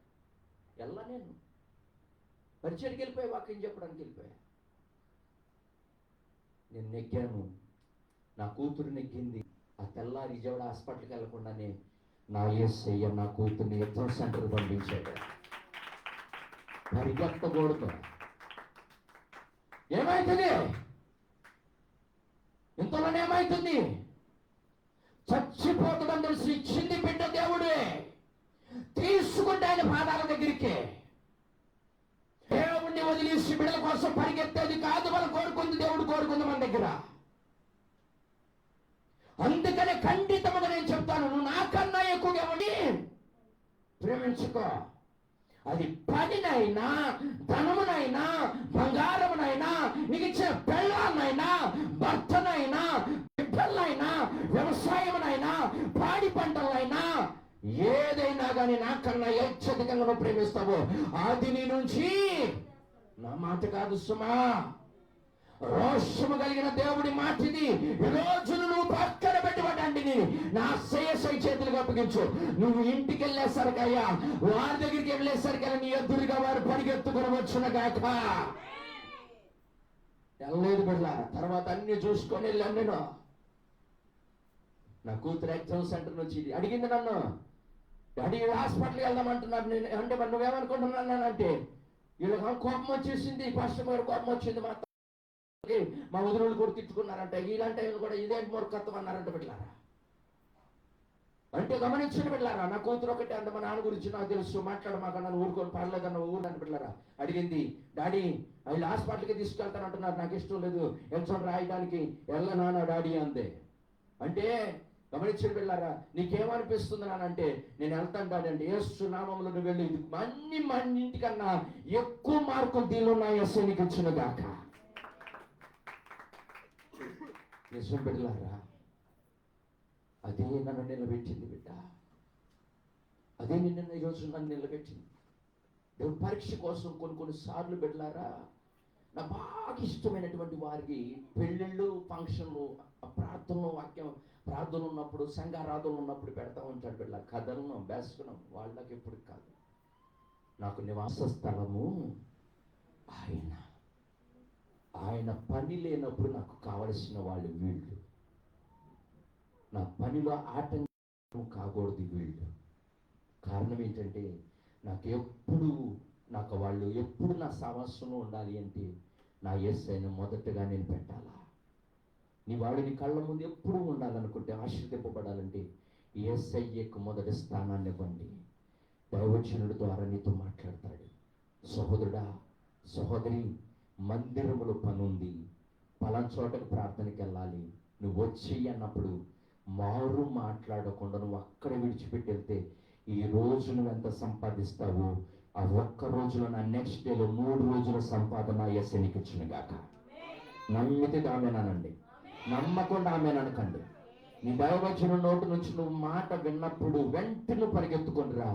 నీకు ఏ విషయంలో అయితే ఆటంకకరం ఉందో ఆటంకాలు నా యేసయ్య కొట్టేయును గాక. అందుకని అంటున్నాడు. ఏమని మాట్లాడుతున్నాడు? ఎంత చక్కటి మాట మాట్లాడుతున్నాడు. 6వ వచనంలో చూద్దాం. కాబట్టి ప్రభు నాకు సహాయుడు, నేను భయపడను, నన్ను మాత్రం నాకేమి చేయగలడు అని మంచి ధైర్యంతో చెప్పగలవారమై. అద్దె బిడ్డలారా, నన్ను మాత్రం ఏం చేయలేరు. ఇవ్వాలంటే ఆయనే ఇవ్వాలా, ఇవ్వాలంటే ఆయనే ఇవ్వాలా, వాతావరణాన్ని ఆయనే ఇవ్వాలా, ధనమును ఆయనే ఇవ్వాలా, సమయాన్ని ఆయనే ఇవ్వాలా, సహాయం ఆయనే ఇవ్వాలా. నీ ప్రయాస గంటల తరబడి కూర్చున్నావు. పేతురు వెళ్ళాడు, రాత్రంతా ప్రయాసపడ్డాడు. ఇది ఒక్కటి ఎన్నిసార్లు చదివావు బిడ్డ వాక్యాన్ని?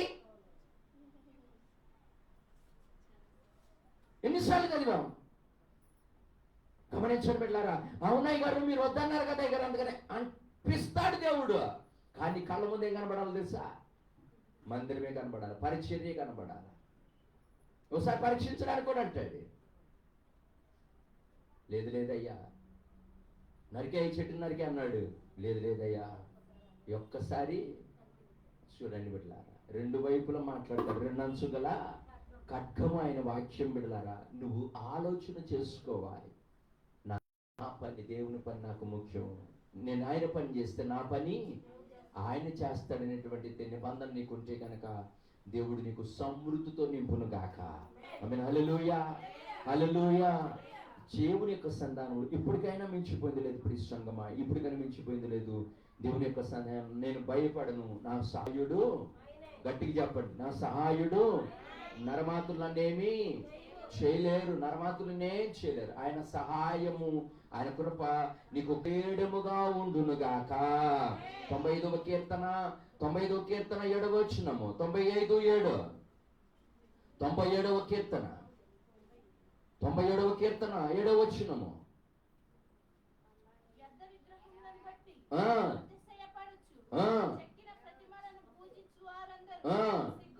ఇప్పుడు చూడండి బిడ్డలారా, ఏమిటంట? వ్యర్థమైనటువంటి వాటి మీద, అంటే దేనైతే నువ్వు పెట్టుకొని దేవుని పక్కన పెడుతున్నావో అది విగ్రహారంతో సమానం. వచ్చిందా? నువ్వు దేని మీద అయితే మనసు పెడుతున్నారో, నేను అందుకే చెప్పాను 12 శుక్రవారాలు ఏ పని పెట్టుకోకుండా రండి, దీవెని చూస్తారన్న. అది మురిగిపోయింది మీ జీవితంలో, ఎవరు పొందుకోలే. కానీ నేను ఒక్కడదాం. ఇంకొంతమంది ఉన్నారు, అందరు నన్ను, నేను ముగ్గురు నలుగురు ఉన్నారు. కొంతమంది మాత్రం చక్కగా పనులు చేసుకుని వచ్చారు. నా మాట కాదు, నా మీద గుర్రం చూసినంత మంది ప్రయోజనం లేదు. యెషయా గ్రంథంలో ఉందా మాట? 48వ అధ్యాయంలో, 58వ అధ్యాయంలో ఉంది. మీరు ఉపవాసం ఉంటారు కానీ మీరు పనులు వ్యాపారాలు చేసుకుంటూ వస్తారు, అది నాకు ప్రీతికరమా అంటారు. అందుకని మురిగిపోయింది 12 వారాలు. పొందుకుంది ఏమీ లేదు. కొంతమంది పొందుకున్నారు, అద్భుతాలు పొందుకున్నారు, చక్కటి కార్యాలు పొందుకున్నారు బిడ్డలారా. చక్కగా ఉపవాసాలు ఉండి లైవ్ల ద్వారా ఉపవాసాలు తలస్నానాలు చేసి చక్కగా లైవ్ నిన్న వాళ్ళు బోర్డు మంది ఉన్నారు. వాళ్ళు అద్భుత కార్యాలు పొందుకున్నారు. మనం పొందుకోవడం కారణం ఏంటంటే ఆ పని నీకు ఎక్కువైపోయింది, అది విగ్రహారాధన అయిపోయింది. నా మాట దేవుని మాట. చదవండి మాట. 97వ కీర్తన 95వ అధ్యాయము. అదే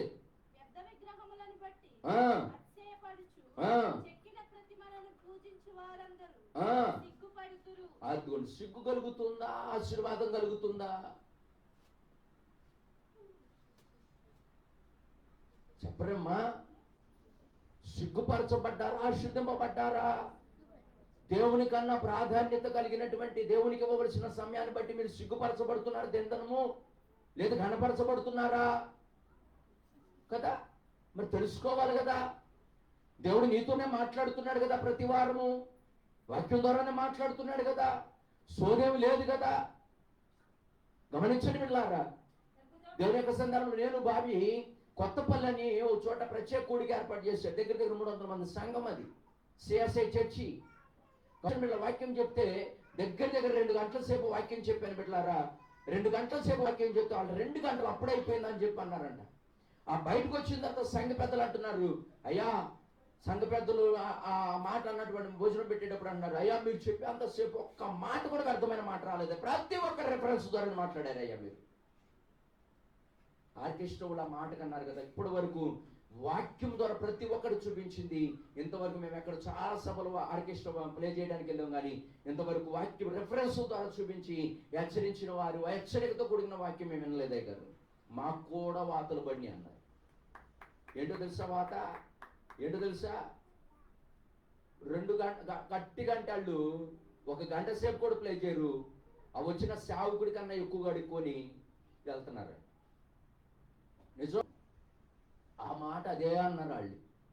బుద్ధి తక్కువైందా? ఈసారి మేము వ్యాపారం చేయం దేవుని పనిలో, సేవకుడి మేము భారం కాకుండా ఎంతైతే ఇచ్చి వెళ్తారో, ఎంత ఇచ్చారో అది సంతోషంగా తీసుకుని వెళ్తాం. దేవుడు మాకు 10 రెట్ల ఖాళీ లేకుండా సంవత్సరం అంతా సీజన్ అనేది లేకుండా దేవుడు మమ్మల్ని వాడుకుంటాడు. మాకు విశ్వాసాన్ని కలుగజేసేవయ్యా. ఇది తెలియాలా? వాక్యం వింటాము కాదు బిడ్డలారా, తెలియాలి మనకి. నువ్వు ఆ దేవుని కన్నా ఎక్కువగా దాన్ని చూసుకుంటూ వెళ్తున్నావు. దాని విగ్రహారాధన అని దేవుడు అంటున్నాడు. నాకన్నా అత్యధికంగా నువ్వు చేస్తున్నావు కాబట్టి అది విగ్రహారాధనతో దేవుడు పోలుస్తున్నాడు ప్రియ సంగమా. కాబట్టి ఇప్పటికైనా విడిచిపెట్టండి. దేవుని కన్నా నీకు ఏదైతే ఏందో ఎక్కువగా ఉందో అది విగ్రహారాధనతో దేవుడు పోలుస్తున్నాడు. మనం ఏమనుకుంటాం తెలుసా? చెట్టునో పొట్టునో రాయినో గుట్టనో పూజిస్తే అది విగ్రహారాధన. ఏదో ఎవడు చెప్పాడా?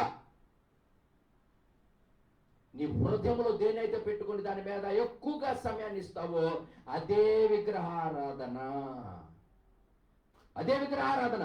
తర్వాత అంటున్నాడు కదా 95వ అధ్యాయము 7వ వచనమును చూడండి.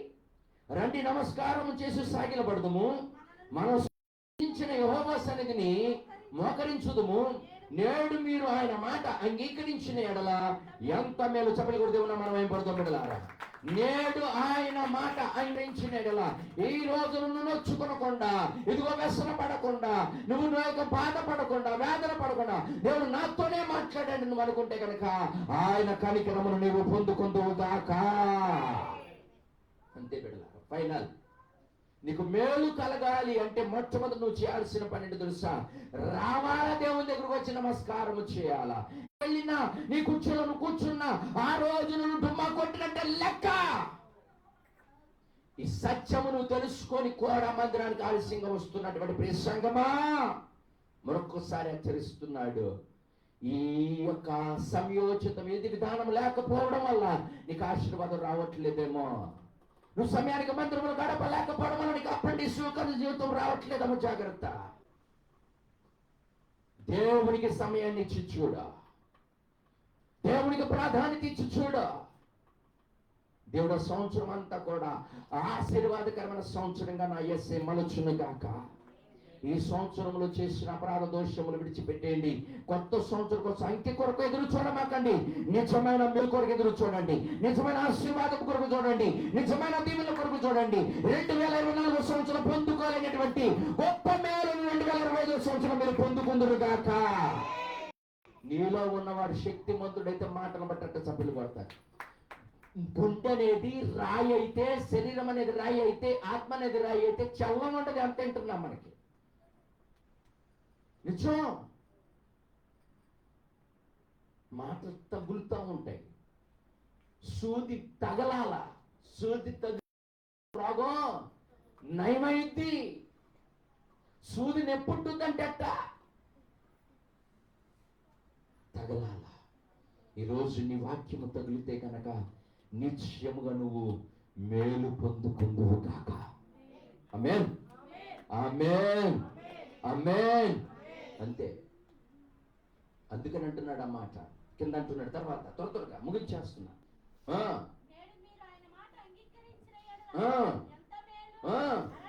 మళ్ళీ వచ్చేసాడు అరణ్యమందు మొరిబా యొద్ద మీరు కఠినపరుచుకున్నట్లు మనస్సు దినమందు మాస దినమందు మీరు కఠినపరుచుకున్నట్లు మీ హృదయములను ఏంటంట ఎట్లా ఉన్నారంటే ఇప్పుడు చెప్పాక నీలో ఉన్నవాడు శక్తిమంతుడు అయితే వాక్యం చెప్తున్నప్పుడు ఏం మోగాల వాడు చెప్పనవసరంలా. అర్థమైందా? నీలో కఠిన హృదయం ఉందనుకోండి, కఠిన హృదయం అనుకోండి, దాని మీద ఏముంది? దున్నపోతు మీద అంతే, శాలం ఉండదు. దిక్కులు చూస్తూనే ఉంటాం, మనం ఏమింటున్నాం మనకే తెలియదు. మనకు నచ్చింది మాత్రం చెప్పామనుకోండి, అమ్మ నా గురించి చెప్పాడు, ఇది నాదే, ఇది నాదే, అప్పుడు మాత్రం ఇట్లా అనిపిస్తుంది. అది వాక్యం ద్వారా సూదులు పొడిచినాయి అనుకోండి, మొహమేమైంది? వికారం అయ్యి నొచ్చుకొని ఆడ నుంచి వెళ్ళిపోతాం. కానీ అది నిజంగా నీకు ఆశీర్వాదమే. ఎక్కడ తీసుకెళ్ళుద్దో తెలుస్తుంది? నిత్యరాజ్యానికి తీసుకెళ్ళుద్ది. అందుకని అంటున్నాడు, నిత్యరాజ్యానికి వెళ్ళాలంటే ఏం చేయాలంటే నువ్వు పాటించు, ఈ వాక్యాన్ని అనుసరించు. ఆయన ఇసుకించమాక, ఆయన కోపం తెప్పిమాక, ఆయన బాధ పెట్టొద్దు. నీ క్రియలతో చాలా బాధ పెడుతున్నావు దేవుణ్ణి. అదేమనంటే ఎదురు తిరుగుతున్నావు, నొచ్చుకుంటున్నావు, వ్యసనం పడుతున్నావు. మా బాధలు నీకే తెలుసు అంటున్నావు. దేవుడు తెలియక నీకు తెలుస్తుందా? నీ బాధలేంటి చెప్పు, నీ బాధలేంటి నువ్వు ఓపెన్ చేసి చెప్పు. ఇప్పుడు నీకు 1 అరగంట సమయం ఇస్తా, చెప్పు. కానీ నీ బాధ ఏంటో, దాని రహస్యం ఏంటో, అది ఎక్కడైతే ఉందో ఆటగా పెట్టమన్నాను, ఎక్కడైతే ఉందో అది ఆయనకి తెలుసు, అది ఆయనకి తెలుసు. కాబట్టి దేవుని యొక్క సంధానములో ఆటంకాలు ఆయనకు తెలుసు. కాబట్టి ఆయనతో నువ్వు ఉంటే నీ ఆటంకాలు అడ్డగోడలని యేసు నామములో నేడు బద్దలైపోవును గాక, నీ ఎదురు నుండి తొలగిపోవును గాక, నీ ఎదురు నుండి తీసివేయబడును గాక. నిన్ను నా యేసయ్య అడ్డుబండలను తొలగించి నూతన సంవత్సరం ఘనంగా ప్రవేశింపచేయ. అంతే బిడ్డలారా, అంతే. అందుకని ఆ మాట అంటున్నాడు బిడ్డలారా. 8వ వచనంలో అంటున్నాడు, అరణ్యమందు ఇగో కిందంటారు మీ హృదయంలో కఠిన పరుచుకుని అక్కడ మీ పితరులు అచ్చట మీ పితరులు నన్ను పరీక్షించి శోధించి నా కార్యములను చూచిరి. 40 ఏండ్ల కాలము ఆ తరము వారి వలన నేను విసికి. ఇది అండర్లైన్ చేసుకోండి. ఎవరి తరం వారు ఉన్నట్ట? ఇప్పుడు ఎవరైతే దేవుని మాటలు వినకుండా పెడచెవులు పెడుతున్నారో మీదంతా ఒక తరం. మీ తరము వారిని బట్టి నేనేమైపోయాను? విసిగిపోయాను అంటున్నాడు బిడ్డలారా. రాబో తరమన్న ఆశీర్దింపబడాలంటే మోషేని అందరూ ఇసికించారు. ఆ తరం వారందరూ చచ్చి కూర్చున్న తర్వాత యెహోషువ తరము వారను అనగా ఆ పిల్లల తరం వారిని పాలు తెలుమ ప్రవహించే ప్రాంతంలో దేవుడించి వారిని ఆశీర్వదించాడు. సభ్యులు కూడా దేవుని మహిమపరచండి. కానీ ఆయన మాటను వింటే కనుక ఈ తరము నుండి నీకు ఆశీర్వాదములు వచ్చును గాక, ఈ తరము ఆశీర్వాదము చూచుదును గాక. చూడాలంటే నువ్వేం చేయాలి? ఇప్పుడు అన్ని ఇసుకించకూడదు. ఇప్పుడు అర్థమైందా? మోషే తరము వారందరూ కూడా ఏం చేయబడ్డారు? చచ్చి కూర్చున్నారు. వాళ్ళందరూ ఏం చేస్తారు? మోషేని ఇసికించారు. గమనించండి, కోపం వచ్చేలా అది ఎవరికి వచ్చిందో తెలుసు? మోషేకి రాలా. ఎవరికి వచ్చింది? దేవుడికి వచ్చింది బిడ్డలారా కోపం. ఇసికించిందేమో సేవకుణ్ణి, నాయకుణ్ణి. కోపం ఎవరికి వచ్చింది? ఇప్పుడు నువ్వు ఇసికించేటప్పుడు ఇసికినప్పుడు వల్ల ఎవరికి కోపం వస్తుంది? మరి ఆశీర్వాదం ఏది? అర్థమైంది? ఇప్పుడు జాగ్రత్త బిడ్డలారా, ఈ సత్యం మనకు తెలియాల, సత్యం మనకు తెలియాలి బిడ్డలారా. అందుకని అంటున్నాడు, ఏమంటున్నాడు? అచ్చుట మీ పితరులు నన్ను పరీక్షించి శోధించి నా కార్యములను చూచిరి. 40 ఏండ్ల కాలము తర్వాత వారి వలన ఆ తరము వలన నేను విసికి వారి హృదయమున తప్పిపోవు ప్రజలు నా మార్గమును తెలుసుకొనలేదని అనుకుంటుని. కావున నేను కోపించి వీరెన్నడూ నా విశ్రాంతిలోనికి ప్రవేశింపకూడదని ప్రమాణము చేసి తిని. వీరన్నాడు అంటే వాళ్ళకి లేదిక. అనుకున్నాడు, వాళ్ళందరూ తప్పించాడు అంతే. లేదంటే అన్ని సంవత్సరాలు వీళ్ళు వస్త్రాలు పెరుగుతున్నాయి, పిల్లలకు అంటున్నారు, తిండి ఫ్రీగా వస్తుంది, నీరు ఫ్రీగా వస్తుంది, మార్గాలన్నీ సరళమవుతున్నాయి, అయినా కానీ సరుగుతున్నారు. అమ్మా, అయినా సరుగుతున్నారు, గొడుగుతున్నారు. గమనించండి బిడ్డారా, దేవుడి ఆశీర్వాదాన్ని చూడలేకపోయారు. దేవుడు ఒక్కటే మాట అనుకున్నాడు. ఏమనుకున్నాడు తెలుసు? వీళ్ళను మాత్రం ఆ ప్రాంతంలోకి వెళ్తే వీళ్ళని కూడా జరగొట్టారు. ఏంటి? వీళ్ళు కూడా.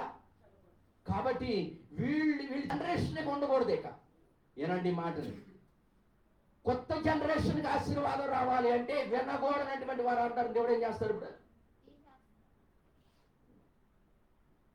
జాగ్రత్త.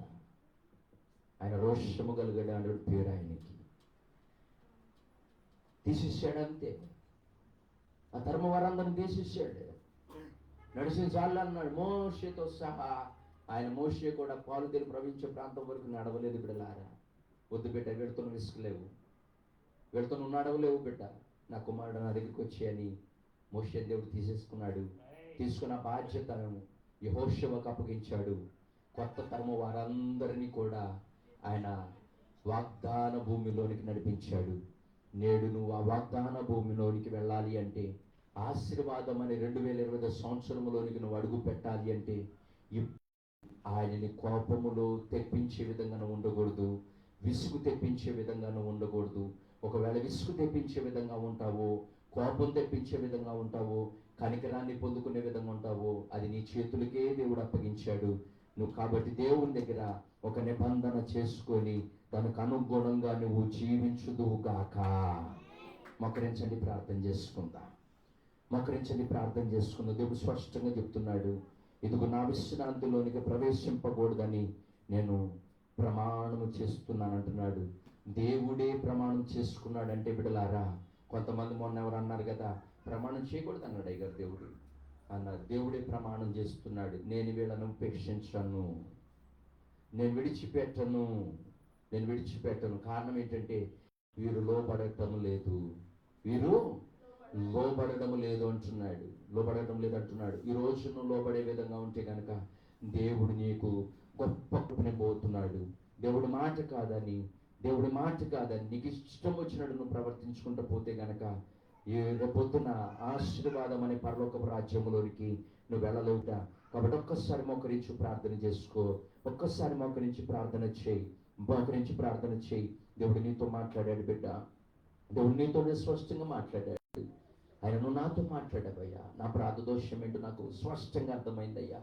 నాయన ప్రభువా, నీవిచ్చిన ఆశీర్వాదాన్ని బట్టి నేను ఈ రోజున ఉన్నానయ్యా. కానీ నేను దాని వైపే మనస్సు పెడుతున్నాను కానీ ఆశీర్వాదం వైపు మనస్సు పెట్టలేకపోతున్నాను. దయతో మన్నించుతాయి అని అడుగు పెట్టారా. మన వాక్యంలో అంటున్నాడు కదా, ఇదిగో మనము కనికరింపబడి సమయోచితమైన సహాయము కొరకు కృప పొందునట్లు ధైర్యముతో కృపస్థానముకు చేరుతామంటున్నాడు బిడ్డలారా. కనికరింపబడు ముందు సమయోచితముగా ఉండు. ఏ సమయాన్ని దేనికి వెచ్చించాలో తెలుసుకో. కుటుంబానికి వెచ్చించే సమయం అంటూ ఒకటి ఉంది, వ్యాపారానికి చేతి పనులకు ఇచ్చేటటువంటి సమయం ఒకటి ఉంది, బిడ్డలకు ఇచ్చే సమయం, కుటుంబానికి ఇచ్చే సమయం ఒకటి ఉంది, ఊర్లకి వెళ్ళే సమయం ఒకటి ఉంది, నీ ఇంటి పని చేసుకునే సమయం ఒకటి ఉంది. దేవునికంటూ ఒక సమయం ఉంది. నువ్వు దేనికి ప్రాధాన్యత ఇస్తున్నావు? సంగమా? ఒకసారి ఆత్మ పరిశోధన చేసుకో. దేవుడే మాట్లాడాడు. ఇప్పుడు కూడా నువ్వు చెవులు పెడితే కనుక నేను చేసేది ఏమి లేదు బిడ్డలారా. కానీ నేను ఒక మాట చెప్తాను, ఒక సేవకుడిగా నువ్వు బాగుంటే సంఘం బాగుంటుంది. నువ్వు బాగుంటే, నువ్వు ఆశీర్వదింపబడితే, నువ్వు మేలు పొందుకుంటే సంఘముతో పాటు సేవకుడు కూడా బాగుంటాడు, సేవకుడు కూడా సంతోషంగా ఉంటాడు, సేవకుడు కూడా దీవెనకరంగా ఉంటాడు. ఈరోజు సేవకుడు పేదరికంలో ఉంటాడు అంటే కనుక నువ్వు ఎదగలేనటువంటి విధానమును బట్టి, నువ్వు ఆశీర్వదింపబడలేని విధానమును బట్టి ఆ సేవకుడు కూడా పేదరికంలో ఉంటున్నాడు. అన్ని విషయంలో గంట కలుగుతుంది. కానీ ఇదిగో నిన్ను బట్టి సేవకుడికి ఆర్థికంగా వెనకబడిపోతున్నాడేమో. జాగ్రత్త. ఈ వాక్యం ద్వారా, లైవ్ ద్వారా వింటున్నటువంటి సేవకుడా, దేవుని బిడ్డలారా, ఒక్కసారి నీ స్థితి ఎలా ఉందో, నీ పరిస్థితి ఎలా ఉందో కూడా ఒకసారి ఆత్మ పరిశోధన చేయి. ఎందుకని దేవునికి మొదటి ప్రాధాన్యతను ఇవ్వలేకపోతున్నావు? ఎందుకని సాకులు చెప్తున్నావు? ఎందుకని వంకలు చెప్తున్నావు? నీ సొంత పనుల కోసం మేము గంటల తరబడి బయట ఉంటున్నావు, అప్పుడు కనిపించడం లేదు. కానీ దేవుని సమయానికి మాత్రం దొంగిలిస్తూ అనుకుంటున్నావు కదా. ఇది నా కష్టం నా దేవుడికి తెలియదా? నా బాధ దేవుడికి తెలియదా? నా ఇంటి పరిస్థితి దేవుడికి తెలియదా? నా అప్పుడు బాధలు దేవుడికి తెలియవా అంటున్నావే. ఆ స్థితిని తప్పించగలిగే దేవుడు కాదా? ఆ పరిస్థితులు తారుమారు చేయగలిగినటువంటి దేవుడు కాదా నీ రోషం కలిగిన దేవుడు? కాబట్టి ఇప్పటికైనా మించిపోయింది లేదు ప్రియ.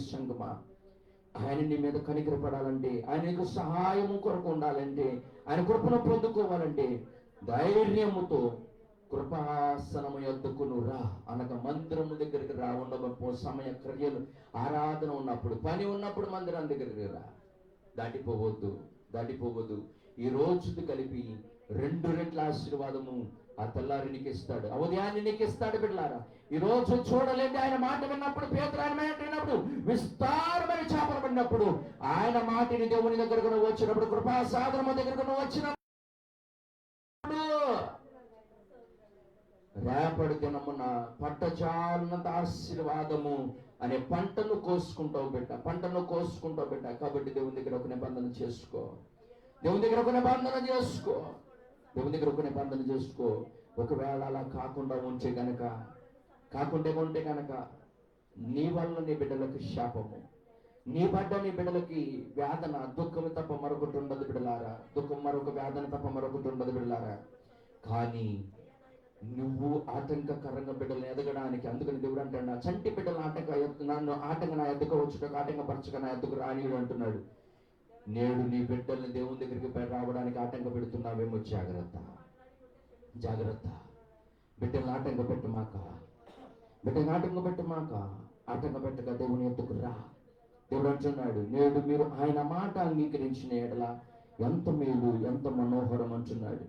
ఒకవేళ ఆటంక పెడితే గనక నీ జనరేషన్ అంతటిని తొలగించి రాబో జనరేషన్ని ఆశీర్వాదములోనికి, మేలులోనికి నడిపిస్తున్న స్ట్రైట్ గా చెప్తున్నాడు, ముక్కుసూటిగా చెప్తున్నాడు. నీలాంటి వాళ్ళుండి రాబో తరమ వారికి శాపకర్మ కన్నా పోయి బెటర్, దీవెన కర్మ ఉండడం బెటర్.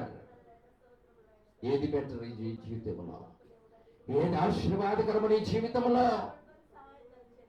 ఏది ఆశీర్వాదకరము నీ జీవితంలో? నీ బిడ్డలకు చిన్న గాయమైతేనే అల్లాడిపోతున్నావే, వేదన పడిపోతున్నావే, అన్నిటిని విడిచిపెట్టి ఆ పిల్లల కోసం ఎక్కడెక్కడికి పరిగెడుతున్నావు.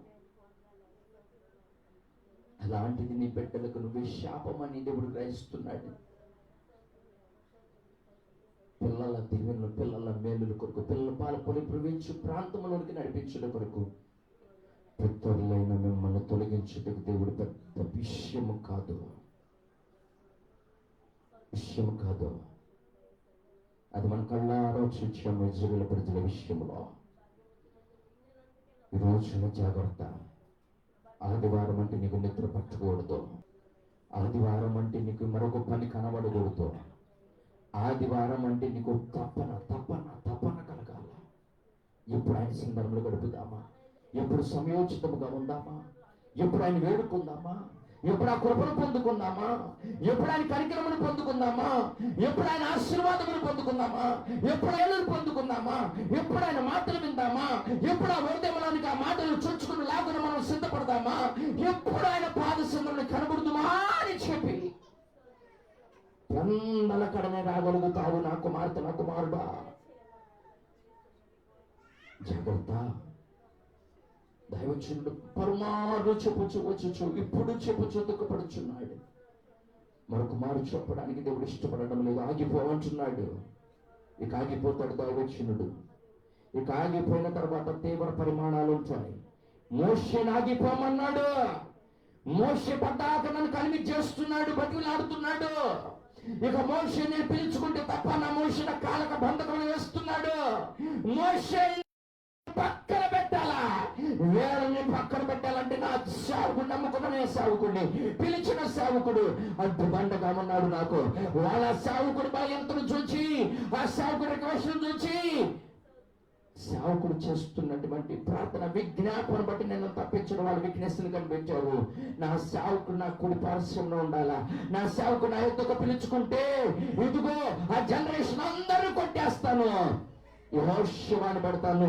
కొత్త తరం వారిని మాత్రమే ఆ ప్రశాంతతలోనికి, ఆ పరిశుద్ధ స్థలంలోనికి, ఆ పాలు తేలి ప్రవహించే కనానులోనికి నడిపించుకుంటానని ఒక తీర్మానం పొందుకున్నాడు. ఈ రోజు అదే తీర్మానం కనుక మన జీవితంలోకి వస్తే బిడ్డ, నువ్వెక్కడా నీ వ్యాపారం ఎక్కడా, నీ చేతి పని ఎక్కడా, నీ చదువులు ఎక్కడా, నీ కుటుంబం ఎక్కడా ఒక్కసారి జ్ఞాపకం చేసుకో. ఎవరి గురించి అయితే దేవుని సంధానం పక్కన పెడుతున్నావు బిడ్డ, దేవుడు పక్కన పెట్టేస్తాడు, కళ్ళ ముందు లేకుండా చేస్తాడు. జాగ్రత్త, జాగ్రత్త, జాగ్రత్త. దేవుని కన్నా నీ బిడ్డలు ఎక్కువ కాదు. దేవుని సంతానంలో ఉన్న నీ బిడ్డలతో ఫోన్లో మాట్లాడుతున్నావేమో, దేవుని సంతానం ఉన్నప్పుడు నీ బిడ్డల కొరకు ఊర్లు వెళ్తున్నావేమో, బంధువుల కొరకు ఊర్లు వెళ్తున్నావేమో, స్నేహితుల కొరకు ఊరు వెళ్తున్నావు. ఊరు తెలియనటువంటి వారు, నీ కొరకు ప్రాణం పెట్టినటువంటి వారు, నీకు ఆపదలో అక్కడికి రానటువంటి వారు పెళ్ళికి వెళ్తావా? సిగ్గు లేదు. ఎవరు నీ వారు? ఎవరు అయిన వారు? ఎవరు రక్తము చిందించేది నీ కొరకు? ఎవరు నీ కొరకు ప్రాణం పెట్టేది? ఆయన తప్ప. వారి కొరకు పరిగెడతా ఫంక్షన్లకు, సిగ్గు లేదు. దేవుళ్ళు ఎదుగుతున్నావా? ఎదుగుతున్న వారి దగ్గర కాది క్రియలు. నేనేం రాను, నేను రోషము కలిగిన దేవుని సేవించుచున్నాను. ఈ రోజు నాకు ఆరాధన ఉంటుందని తెలుసుకోడా, ఈ రోజు నాకు ఫంక్షన్, ఆదివారపు ఆరాధన తెలుసుకోవడం. నువ్వు ఫంక్షన్ పెట్టావు, నువ్వు మరో రోజు పెట్టుకుంటే నేను వచ్చేవాడిని. దేవుని సందర్భంలో ఈ రోజు నేను నిర్లక్ష్యం చేయను, నేను రాను. ఈ తెగింపు నీకు ఎప్పుడైతే వస్తుందో దేవుడు ముచ్చట పడతాడు నీ విషయంలో. పరీక్ష కొరకైనా కానీ దేవుడు నీ పిల్లలతో ఫోన్ చేపిస్తాడు. ఆ టైంలో ప్రార్థన ఉన్నప్పుడు ఫోన్లు ఎత్తి ఎవ్వరికి కనబడినట్టుగా నువ్వు మాట్లాడుతున్నావేమో, కానీ దేవుడు వింటున్నాడు బిడ్డ, దేవుడు చూస్తున్నాడు. నువ్వు ఎక్కడో నీ బిడ్డలు ఉన్నారు, నువ్వు బాధపడకు. నువ్వు చేసే అతిక్రమములు బట్టి దేవుడు అక్కడ బలహీనం చేస్తున్నాడు. నువ్వు చేసే అతిక్రమములు బట్టి నీ బిడ్డలు అక్కడ బలహీనలు అవుతున్నారు, అనారోగ్య పాలవుతున్నారు. స్పష్టంగా మాట్లాడుతున్నాడు. నిన్ను బట్టి నీ పిల్లలకు శ్రమ, శ్రమ. జాగ్రత్త. ఆ తప్పిద మరొకసారి చేయకు. నువ్వు చేయకు, పక్కన పెట్టు. చదువు ప్రార్థన చేసుకుందాం. మహోన్నతుడ, ప్రేమ కలిగిన మా తండ్రి, మీ పాదములకు వందనములు, స్తుతులు, స్తోత్రములు తండ్రి. నీ సంధానంలో ప్రభువా, వాక్యము ద్వారా నాయన నీ కనికరమును పొందుకోవాలంటే మిమ్మల్ని విశ్వసించకుండా నాయన, నీ కోపం పుట్టించకుండా ప్రభువా, నీ కనికరమును పొందుకునే వారిగా ఉండమని సెలవిస్తున్నావు తండ్రి. ఒకవేళ అలా ఉండకుండా ఉంటే గనక అడ్డు బండల వంటి మిమ్మల్ని లోకము నుంచి తీసేస్తానని మాట్లాడేవి తండ్రి. జుల ప్రజలను నాయన మొదటిగా అడుగులు మొదలుపెట్టి, మొదటిగా నడక మొదలుపెట్టినటువంటి వారు ఆ పాలు తేలి ప్రవహించేటటువంటి ప్రాంతంలోకి వెళ్ళలేకపోయారు తండ్రి. కానీ మాట విని నాయన, నీ మాట చిత్తానుసారంగా నాయన నీ శక్తితో, నీ పరిశుద్ధ ఆత్మతో నింపబడిన వారు, యాజకుడి మాట, సేవకుడి మాట, నాయకుడి మాట విన్నవారు మాత్రమే నాయన ఆ పాలు తేలి ప్రవహించే కాలంలోనికి వెళ్ళారు తండ్రి. ఆ కృపను ప్రతి సంఘానికి విడుదల దయచేయండి. నేటి దినము నుంచి నీ మాట నాయన వారి పరిచయని పెట్టకుండా నాయన నీ మాట చొప్పున నడిచే కృపదంతో నన్ను విడుదల దయచేయమని అని ప్రభుని సందర్భం రాబోతున్న 2020 సంవత్సరం నాయన దీవెనకరముగా, ఆశీర్వాదకరంగా బిడ్డలు మలచుమని నజరుడైన యేసుక్రీస్తు నామమున అడిగి వేడుకొని పొందుకున్నాము తండ్రి. ఆమేన్, ఆమేన్, ఆమేన్. మంచిది బిడ్డలారా, ఈ వాక్యము ద్వారా నేను బలపరచబడ్డాను అన్నవాళ్ళు మనస్పూర్వకంగా మీ చేతులు ఎత్తి, ఈ వాక్యము ద్వారా నేను నిజంగానే బలపరచబడ్డాను, దేవుడు నాతో మాట్లాడాడు అన్నవాళ్ళు చేతులు ఎత్తాను. హృదయపూర్వకంగా ఎత్తాను, బలవంతంగా ఎత్తను అవసరంలా. ఓకేనా? రెండోసారి రిపీట్ కాకూడదు. రిపీట్ అయితే ఇది అని నేను రాసి ఇస్తాను. సీరియస్ చెప్తున్నా. కారణం ఏమిటి అంటే తెలుసు బిడ్డారా, మనందరము కూడా మన బిడ్డల 4 తరము వారిని చూడాలి. ఇది గుర్తుపెట్టుకోండి. ఎన్ని తరాలు చూడాలి? ఒకవేళ మాట వినకపోతే దేవుడు అంటున్నాడు కదా, ఏం చేస్తానంటున్నాడు? ఆ గుంపులో నుంచి తీసేసి నీ తరువాత తరము వారిని ఆ మేలులోనికి నడిపిస్తానని మాట్లాడుతున్నాడు బిడ్డలారా. గుర్తుపెట్టుకోండి. కాబట్టి మనం అలా ఉండవద్దు. ఆయన కనికరాన్ని పొందుకుందాం. విసిగించుకుండా ఆయన కోపం తెప్పించుకుని మన ఆత్మీయ చేతిని కట్టుకుందాం. దేవుడు మిమ్మల్ని అందరూ దీవించును గాక. ఆమేన్. లేచి నిలబడదాం.